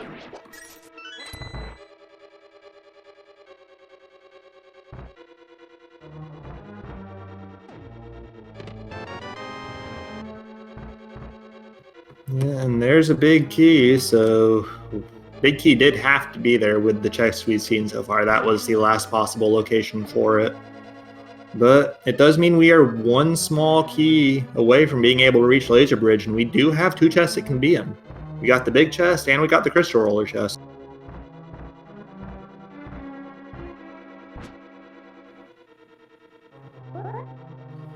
yeah, I mean, that didn't have to be the big key because the big key could have been on the Firelock portion. But in order to continue, it needed to be. Yeah, okay, yes, you are correct. The big key could have been over there. That would have locked us out.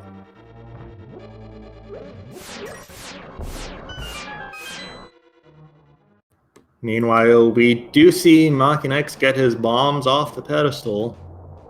And I think he's only got Turtle Rock left as well now, so he's on his way over there. And there's the key. We can get to Laser Bridge. No, there's one more chest. Oh, no, yeah, we've got the key already for that. This is not pleasant. Yeah, this seed is absolutely fascinating in a lot of ways, but pleasant is one of the last words I would use to describe it for sure.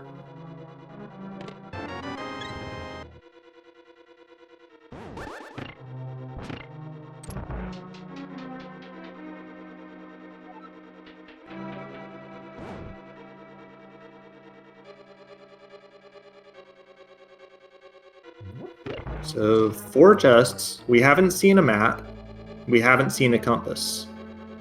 And we know at least one of those chests has to be progression, although it's definitely possible 2 or 3 of them could be at this point.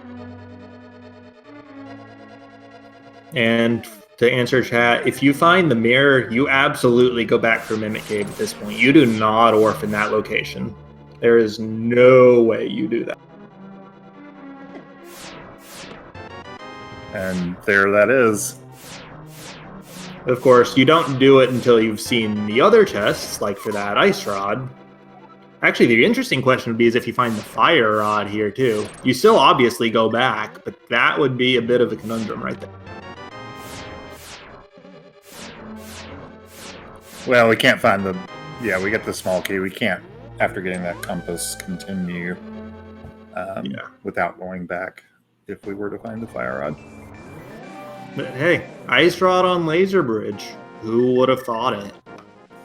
I mean, given that you had to double dip TR anyway, I guess it's nice of them to go ahead and give it to you. Yep. So now the next question is, do you go to desert or swamp first? Because you can do either. I'd probably do swamp for the 6 versus 2. Not, I mean, you don't have boots. You can't even necessarily get anything out of desert. That's true, although you can confirm whether you actually need those boots or if fire rod will be unconditional go mode.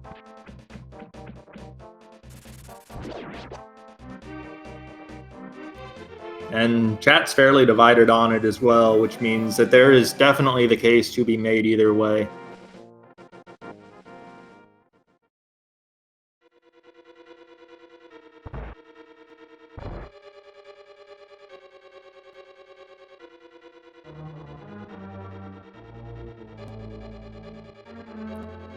Okay, so we are going to get to see the torch. Oh, that is...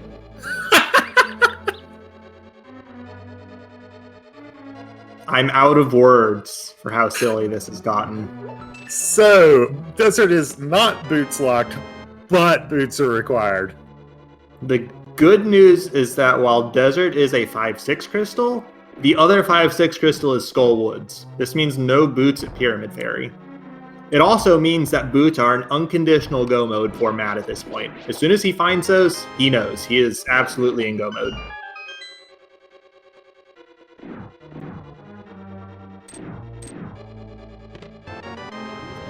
I mean, what even is this seed?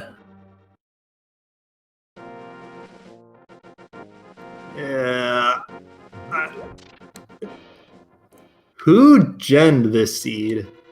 And don't tell me it was the bot, because then I'm just going to go blame the guy who wrote the bot.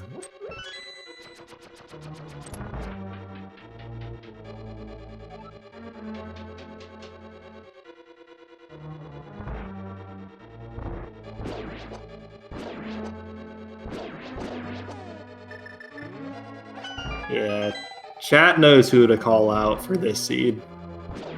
Thank you, chat.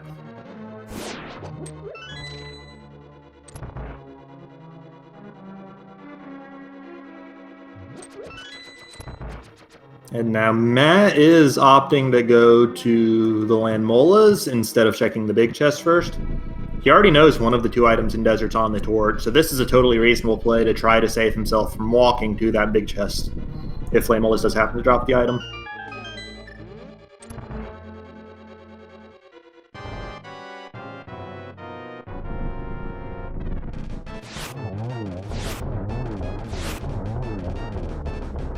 And there's easy silvers and Delanmos for the item, so no need to walk to that big chest.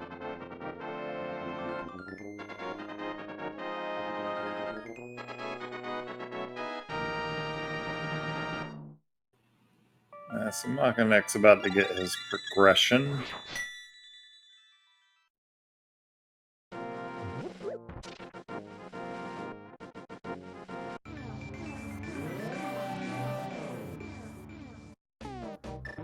Matt going back and checking the checkerboard cave, which opened up to him with that mirror as well. Yeah, there's there in addition to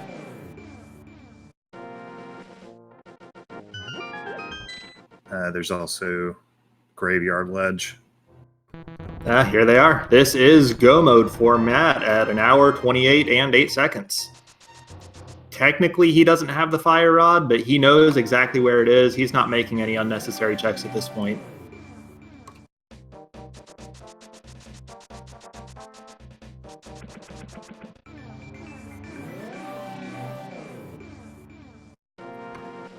And now we'll see what Makinx decides to do with that mirror he pulled.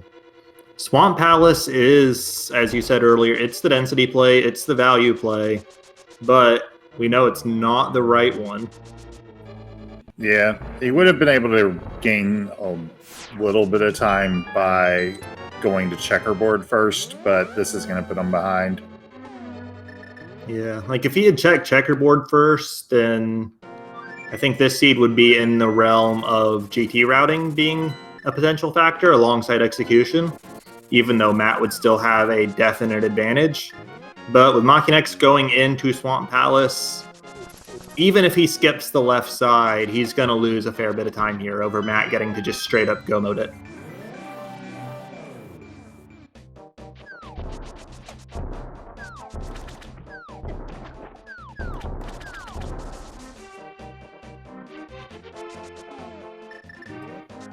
Yeah. This is going to be kind of hard to come back from at this point for Makinx.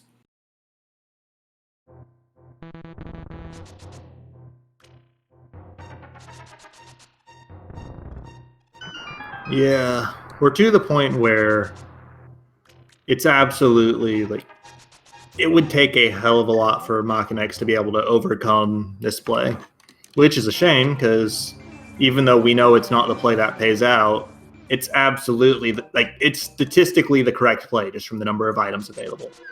With the information Makinx has, this is more likely to turn up the progression he needs. Yeah. It's mostly a matter of getting the information about whether you need boots or not. In case you did find the fire rod, I do understand the case on both sides, I think.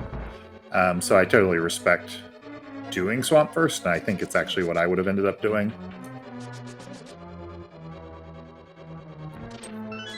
Yeah, the only people that I think would have really been spared here are the people who play for the information, in this case, the information of the Boots Locket Desert, and the people who just hate Swamp Palace and refuse to go there unless they have to. I think most other people would have fallen into the same problem Makinx is falling into here.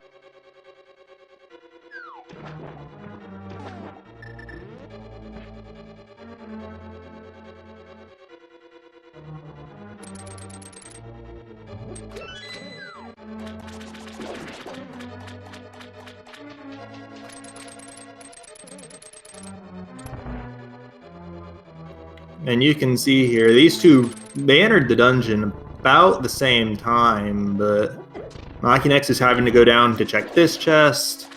It's reasonably likely that he'll check the left side. Meanwhile, Matt hasn't checked anything. He's just on to the back. He does not need a single item outside of Ganon's Tower to complete the seed at this point. Yeah, there are also some decently long corridors for those boots.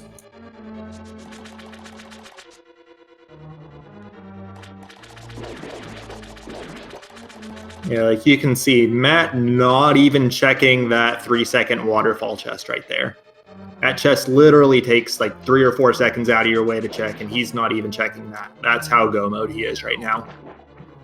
I mean, it's Silver's tempered red mail and 15 hearts. It's hard to imagine a more comfortable Ganon fight for these runners. Right. Gold Sword, at best, makes your Ganon fight more consistent, as opposed to faster. Yeah, the gold actually helps a little more on Trinex, if anything, but not even enough to really be worth checking a single chest. Yeah, Gold Sword does let you do the 0-cycle strat on Trinex by dashing behind him, but like you said, that's... Honestly, even with the Gold Sword, that strategy is difficult enough that I rarely see it executed, and it's hardly worth the time it would take to check any chests.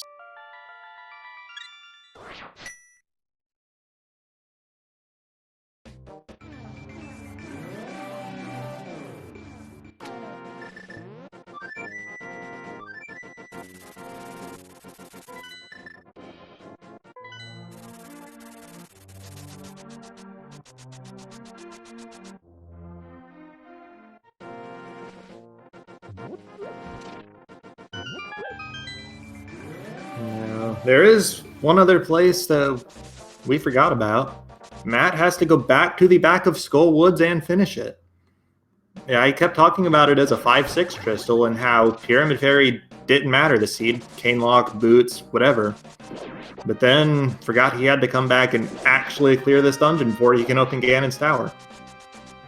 However, earlier in the seed, we did see the front of Skullwoods checked. We did see both items there, so we know that Moth is not going to drop anything of use.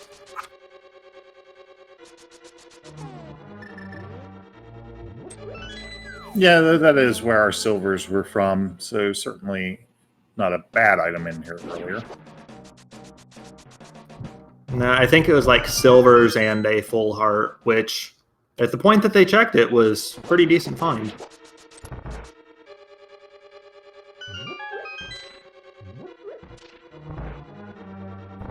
And unfortunately, we did see Argus drop a big key, so we are seeing Makinx come back in. He'll check the big chest, he'll check the left side, and that's just more time sunk for him, unfortunately.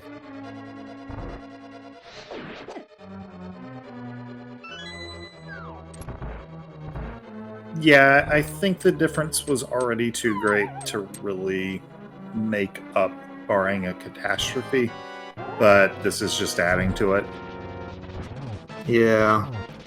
Honestly, we were probably at that point, really as soon as he made the decision to enter Swamp Palace, but when we know that he's making plays that are objectively not bad plays to make, and we just know that they're not the plays that give the items he needs, it's unfortunate to see. You feel for the guy.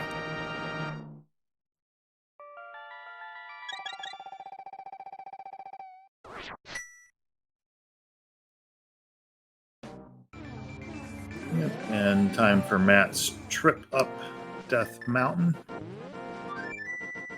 Yep. He's got 6 crystals. He already cleared out everything in Turtle Rock except the right side fire side, which doesn't have anything we need, so we're not even going to see it. And Trinex himself, which sits at the very end, so it's just going to be that, and then on to Ganon's Tower for him.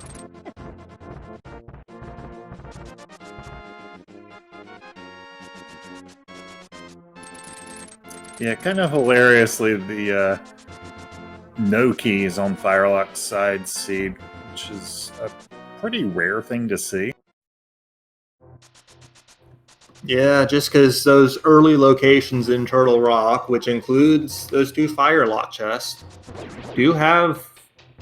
they're pretty heavily weighted towards having keys, just because of how linear that dungeon is and how it's laid out.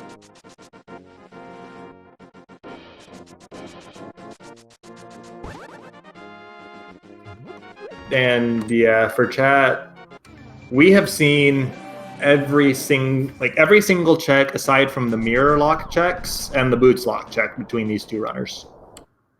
And I guess at this point, Pyramid Fairy is also accessible, and we have not seen that. But at the moment that Matt chose to go into Turtle Rock without the fire rod the first time and pull his mirror out of that dungeon, up until the moment he pulled that mirror, we had seen every accessible check in the game.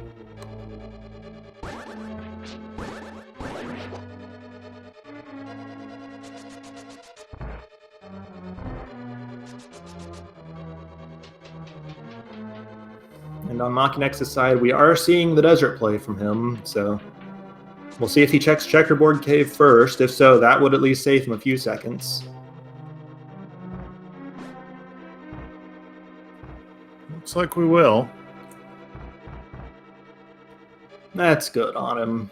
And I'm sure even before he gets into this desert, seeing the boots will be a bit reassuring. No issues with potentially running into a lock or anything. Yeah, he'll be in go mode as soon as he gets to the torch. And he'll just be able to run down those straight hallways that much faster.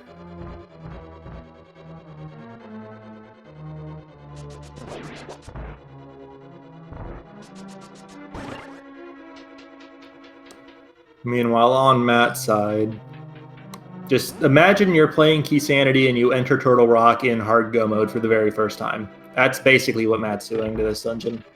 except he had to clear it all out beforehand to do it.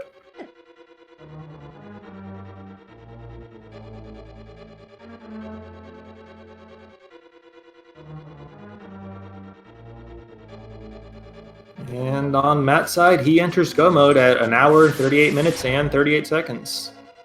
Unfortunately for him, barring a catastrophe, Matt's going to have his 7th crystal and is well ahead of the pace, but at least he was able to get that far despite full clearing Swamp, which Matt didn't have to check a single chest in there.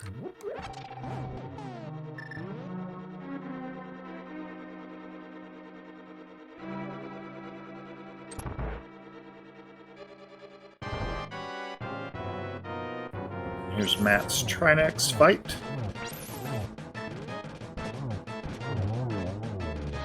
That's Fire Head down, and here's the Ice Head down, just one cycle from the main head attacking.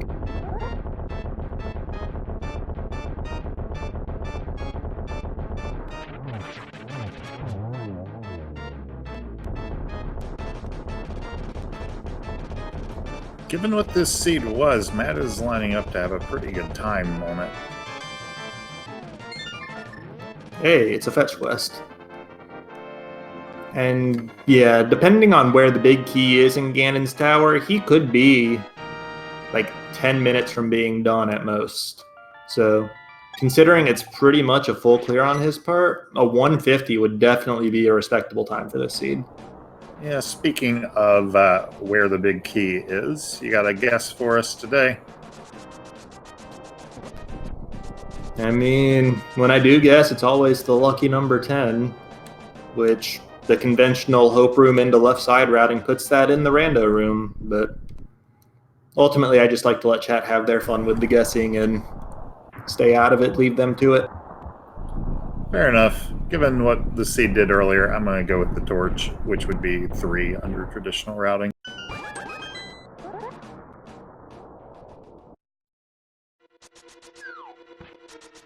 Not traditional routing, probably DM strats.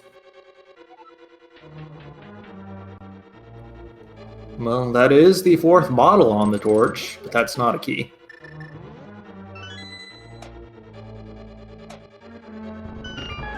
On Makinx's side, he did clear out the land molas. That is his 5th crystal. Gonna go wipe out the moth real quick and then make his way back through Turtle Rock for 6 and 7.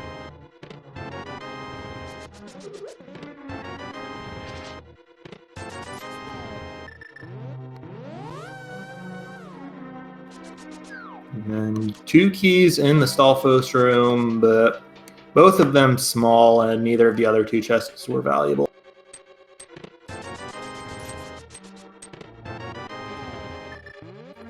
There's our first boomerang, 1 hour and 40 minutes into the seed. That's a little bit notable, I guess. Helps for hitting switches in certain rooms, and Ganon's tower actually has most of those rooms where it's useful.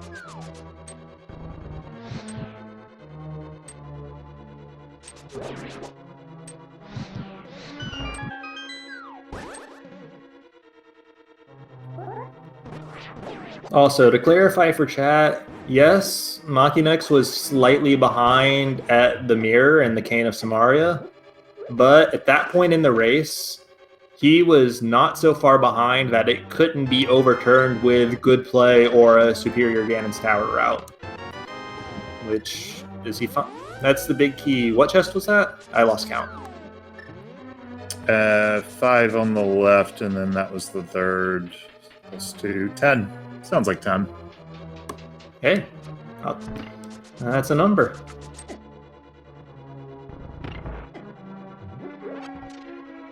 And yes, somebody in chat is finishing my point for me.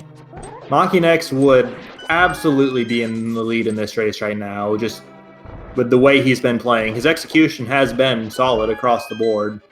It's the primary thing that put him behind in this race. He chose to full clear Swamp, go for the numbers play, where Matt chose to take the Mirror to Desert, which turned out to give both his progression items. So Makinx made a very reasonable play. It didn't pay out, and unfortunately this is how it ended up for him. Yeah, I do think Matt's had a slight advantage there. He was, what, about 30 seconds, 45 seconds faster into TR where they diverged. But it definitely was within range to swing from there. Right. Like at the point that they finished their first dip of Turtle Rock, it was definitely within swinging distance, although I think Matt's Ganon's Tower route turned out to basically be optimal, so assuming he would have done that regardless, there wasn't any time for Makinx to save there. But still would have been close enough that pretty much anything that cost either runner more than a few seconds could have swung it. Yeah, I think with that key layout that Matt did basically completely optimal routing, because I don't think Hope Room had a small key, but I am forgetting now. No, Hope Room had, I think it was arrows and a boomerang. No small keys. So getting the small keys out of the Stalfos room and then taking them to the Compass room, basically the fastest way to get there.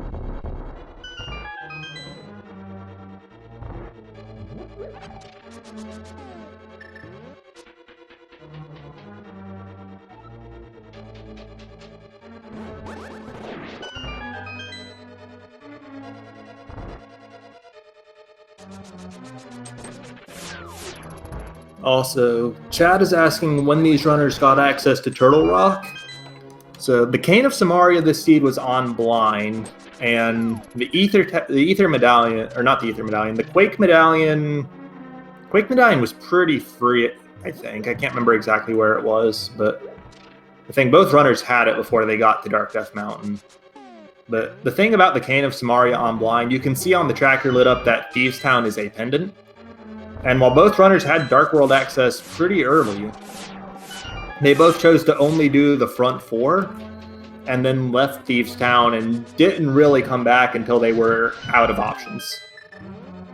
It's worth noting when they did that initial dip, they actually could not have gotten the cane because they couldn't hurt blind. Right. And Hammer was in the Hype Cave, which obviously means that Mitts were their Dark World access, which means that a front four of Thieves Town was an appealing check at the time because they would have to circle around the Dark World all the way from the Village of Outcasts to Hype Cave. However, a sword was available in a Sphere 1 location in the Eastern Palace. Like, that sword required absolutely nothing to reach, and they could have gotten that minute 1 if they wanted to.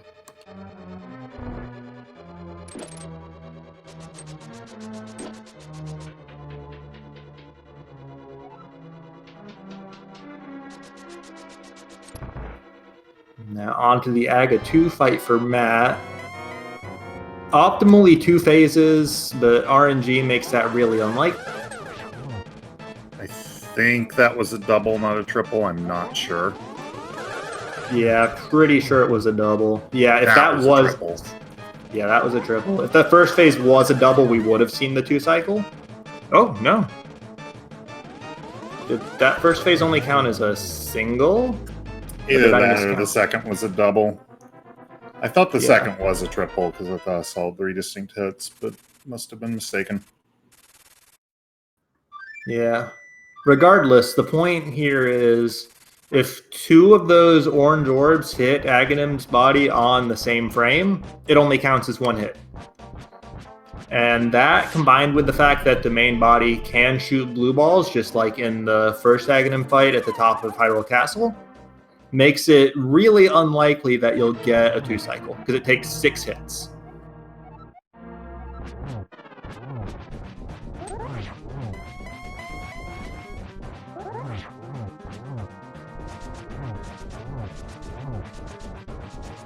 And we do see Matt drop into the Ganon fight using his dash strats here to just constantly hit Ganon. Dodging the Fire Bat Ring from the inside is actually deceptively easy, and I recommend practicing it if you're at all interested. And he's in phase 3 as Makinx gets out of Turtle Rock with his 7th crystal in hand.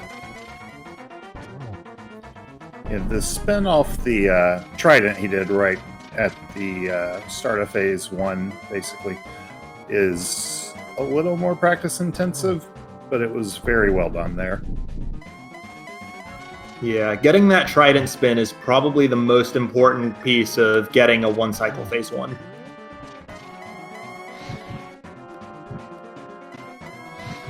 Uses the torches to set Ganon up for a double, but didn't quite get it there. Nope. Got a very well-timed silverless slash instead, which I believe is just 2 frames. 2-frame window to do that. Does set up the double here, though, and that's 4 for Ganon down. You're going to be a very impressive finishing time here to get this seed in under 150, I think.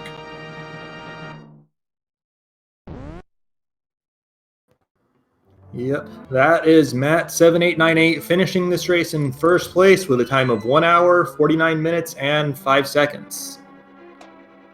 And a few seconds later here, Makinx will head up into the Stalfos room.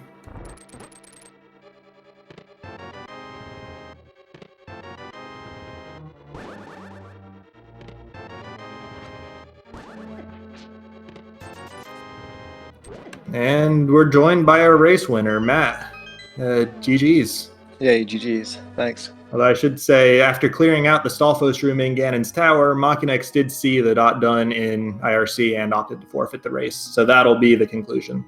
He will also not be joining us, so we'll talk to Matt a little bit about this seed. Yeah, this was a seed, that's for sure. Yeah. It seems like pretty much no conventional routing decision past the first 6 minutes paid out in any significant way. It was all just doing the weird stuff.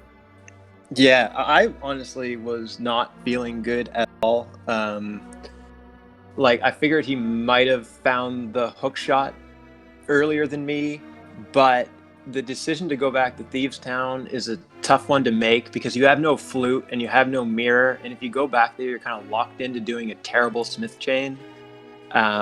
So I was maybe a little worried that he could have found Kane before hookshot, and then you could kind of god route this seed that way, but I guess that didn't happen. No. Well, he did find the hookshot before you because he did Pyramid and Catfish before Pod. You both functionally last location the Kane.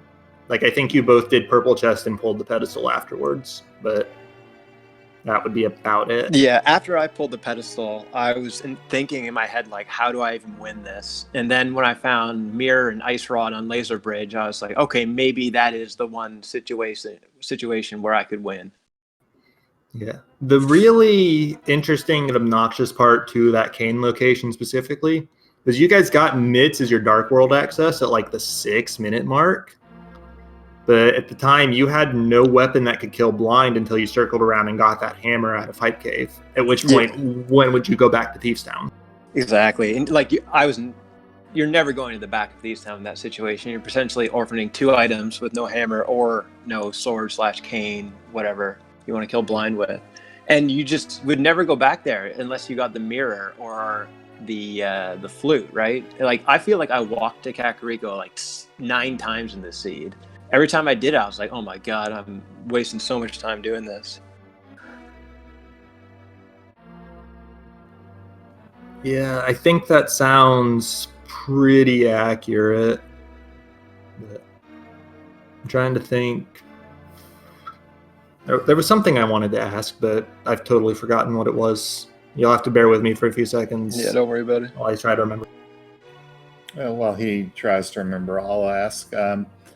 What made your decision on the desert swamp choice heading out of? Well, I need to know how many items from go mode I was, right? The boots weren't necessarily required, so I didn't want to go to swamp and then find the fire rod and not know what to do. So I figured if I go to desert, then I'll at least know what's required to beat the seed. And as it turns out, I just found both the boots and the fire rod there anyway. And after that desert dip was actually the first time where I felt felt kind of good about how the seed was going. Okay, I did remember what I wanted to ask. You played Eastern Palace fairly early. You found that sword there, right? Yeah. How early were you thinking Master Sword pedestal? Because obviously you pulled it, and obviously it turned out to be nothing. But like as soon as you got that hook shot off the pyramid to get you up to the Tower of Hera, that put the pedestal in logic for you. So was it a serious consideration or just the back of your mind thing? Yeah, it was in my head, and that's why I did Hera. And after I talked to Sahasrara and he gave me nothing, at that point in the race, I was like, pedestal might be my only chance to win.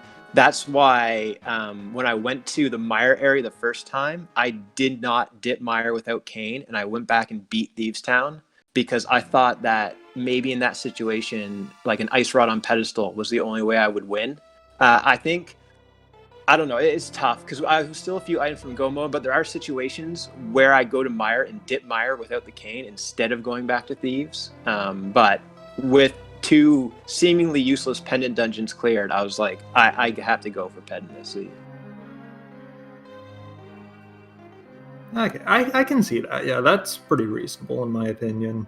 Because I think we first noticed that it was a possibility like when Makinx was in Hera, and obviously, remember, he found the hook shot before you, so he was in Hera, I think, at the same time, more or less. You were in Eastern, if I remember right?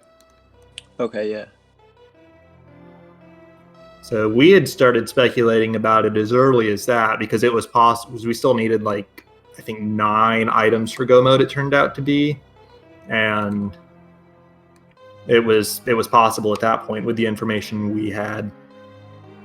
Yeah, I was nervous on that walk up to Turtle Rock. I was like, did I forget something?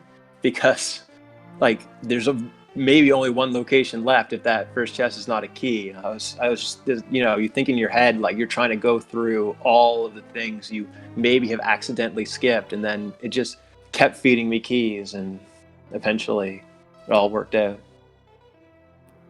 Yeah, Randomizer has a funny way of doing that once you're down to your last location. Yeah, this was a disgusting seed, and the seed we played last night in game 1 was almost as bad. So both of these seeds were just awful. Yeah, I can definitely concur. I have seen a ton of bad seeds in this tournament, and just as a viewer, I'm starting to get a little tired of them. This one at least had the notoriety of not being like a 45-minute open world ice rock hunt bad seed, but it was still really something. Yeah, I don't know. It's as if the game knows when it's a tournament seed. I feel like I don't get that many seeds where I go above an hour 45, but I've done it multiple times in this group stage, and many of those races I've won. So yeah, I don't and know. speaking of the tournament and the group stage, this match does put you a 2-0 win over Makinx. This does put you into the bracket stage, so congratulations on that. Yeah, thanks. I'm pretty relieved to make it. Both my matches against As I was ahead of him and then just dumpstered the seed by skipping a location with the required item. And so it feels good to win this one, although these seeds were kind of gross too. And at least be able to play in the bracket. I guess I'm probably not going to have the best seed going into it, but you never know what happens. Yeah, like you said, the bracket is going to be fully seeded based on the results of the group stage, which if you wind up on the lower end of that, you get a theoretically tougher matchup. But yeah, honestly, I think... Sorry, go on. I was just going to say, I think I lost not the maximum amount of games, but I could have lost one more. So that would put me pretty far down, right?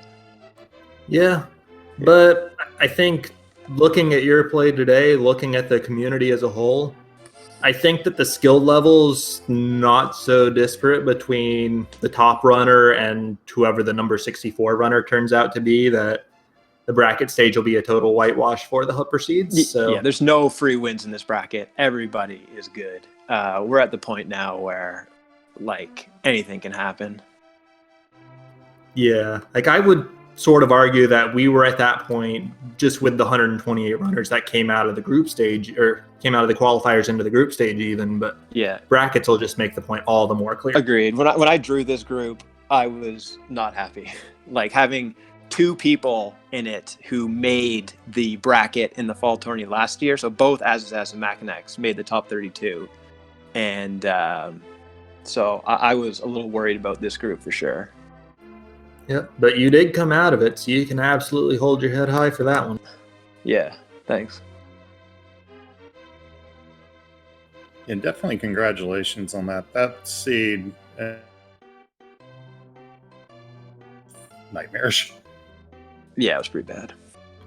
We are seeing the collection rate come up. 155 is actually a bit lower than I was expecting, considering all dungeons clear. Although there weren't that many checks in Ganon's tower to inflate it. Just I hit the GT so. God route, and I did not open a single chest in Swamp. Right, that kind of. Yeah, that helps too.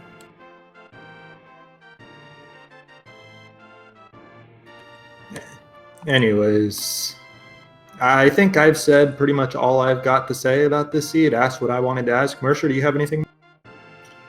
No, I think that covers everything I had, unless you've got anything else you would like to vent about this seed, Matt. No, I just want to say thank you to you guys for commentating in the restreamer and the tracker, and thanks to Makinx for the games. I have a bit of a bad travel schedule this week, and he was kind of forced to play at times that weren't great for him. So thanks to him for putting up with that. And yeah, I guess I'll see you guys in brackets maybe.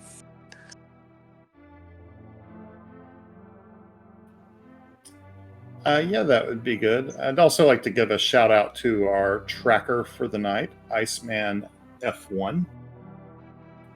And you should give both of our runners a follow. They were a great show for the evening. It's matt7898 and Makinx81, and the links are being put into chat right now. Yep. Make sure follow the runners, follow the tracker, follow my co-com Mercer.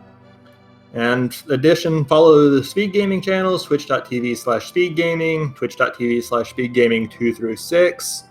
ALTTP Randomizer at twitch.tv/ALTTP Randomizer and ALTTP Randomizer 2-5. And let's take a quick look at the schedule for the rest of the night. On that twitch.tv/ALTTP Randomizer, we had a match start about half an hour ago between T-Stu14 and Kobrek. Starting in about half an hour from now, we've got Big Dunka versus Bombshoe Missile on this very Speed Gaming 2. So feel free to stick around for that if you want to see it. And then at 11:20 p.m. Eastern, which is in about, 3.5 hours, we'll have Phyllian versus Ganon's Gone Wild, again on this Speed Gaming 2. And at 2:50 a.m. Eastern tomorrow morning, which is about 3.5 hours after the previous race, or no, 2.5, excuse me, we have Dr. Marty O versus Marknificent on twitch.tv/speedgaming. So if you're up for some super late night rando, or you're in a different time zone, check that one out too. Yeah, absolutely. The game one of Phyllian versus Ganon's Gone Wild was super tight up until an unfortunate skip of a location. I'm expecting game two to be pretty great as well. And with the usual spiels and schedules, and make sure to follow everybody out of the way, I'll leave the last word to you, Mercer, for tonight. Thank you for the co-com, and everybody have a good night.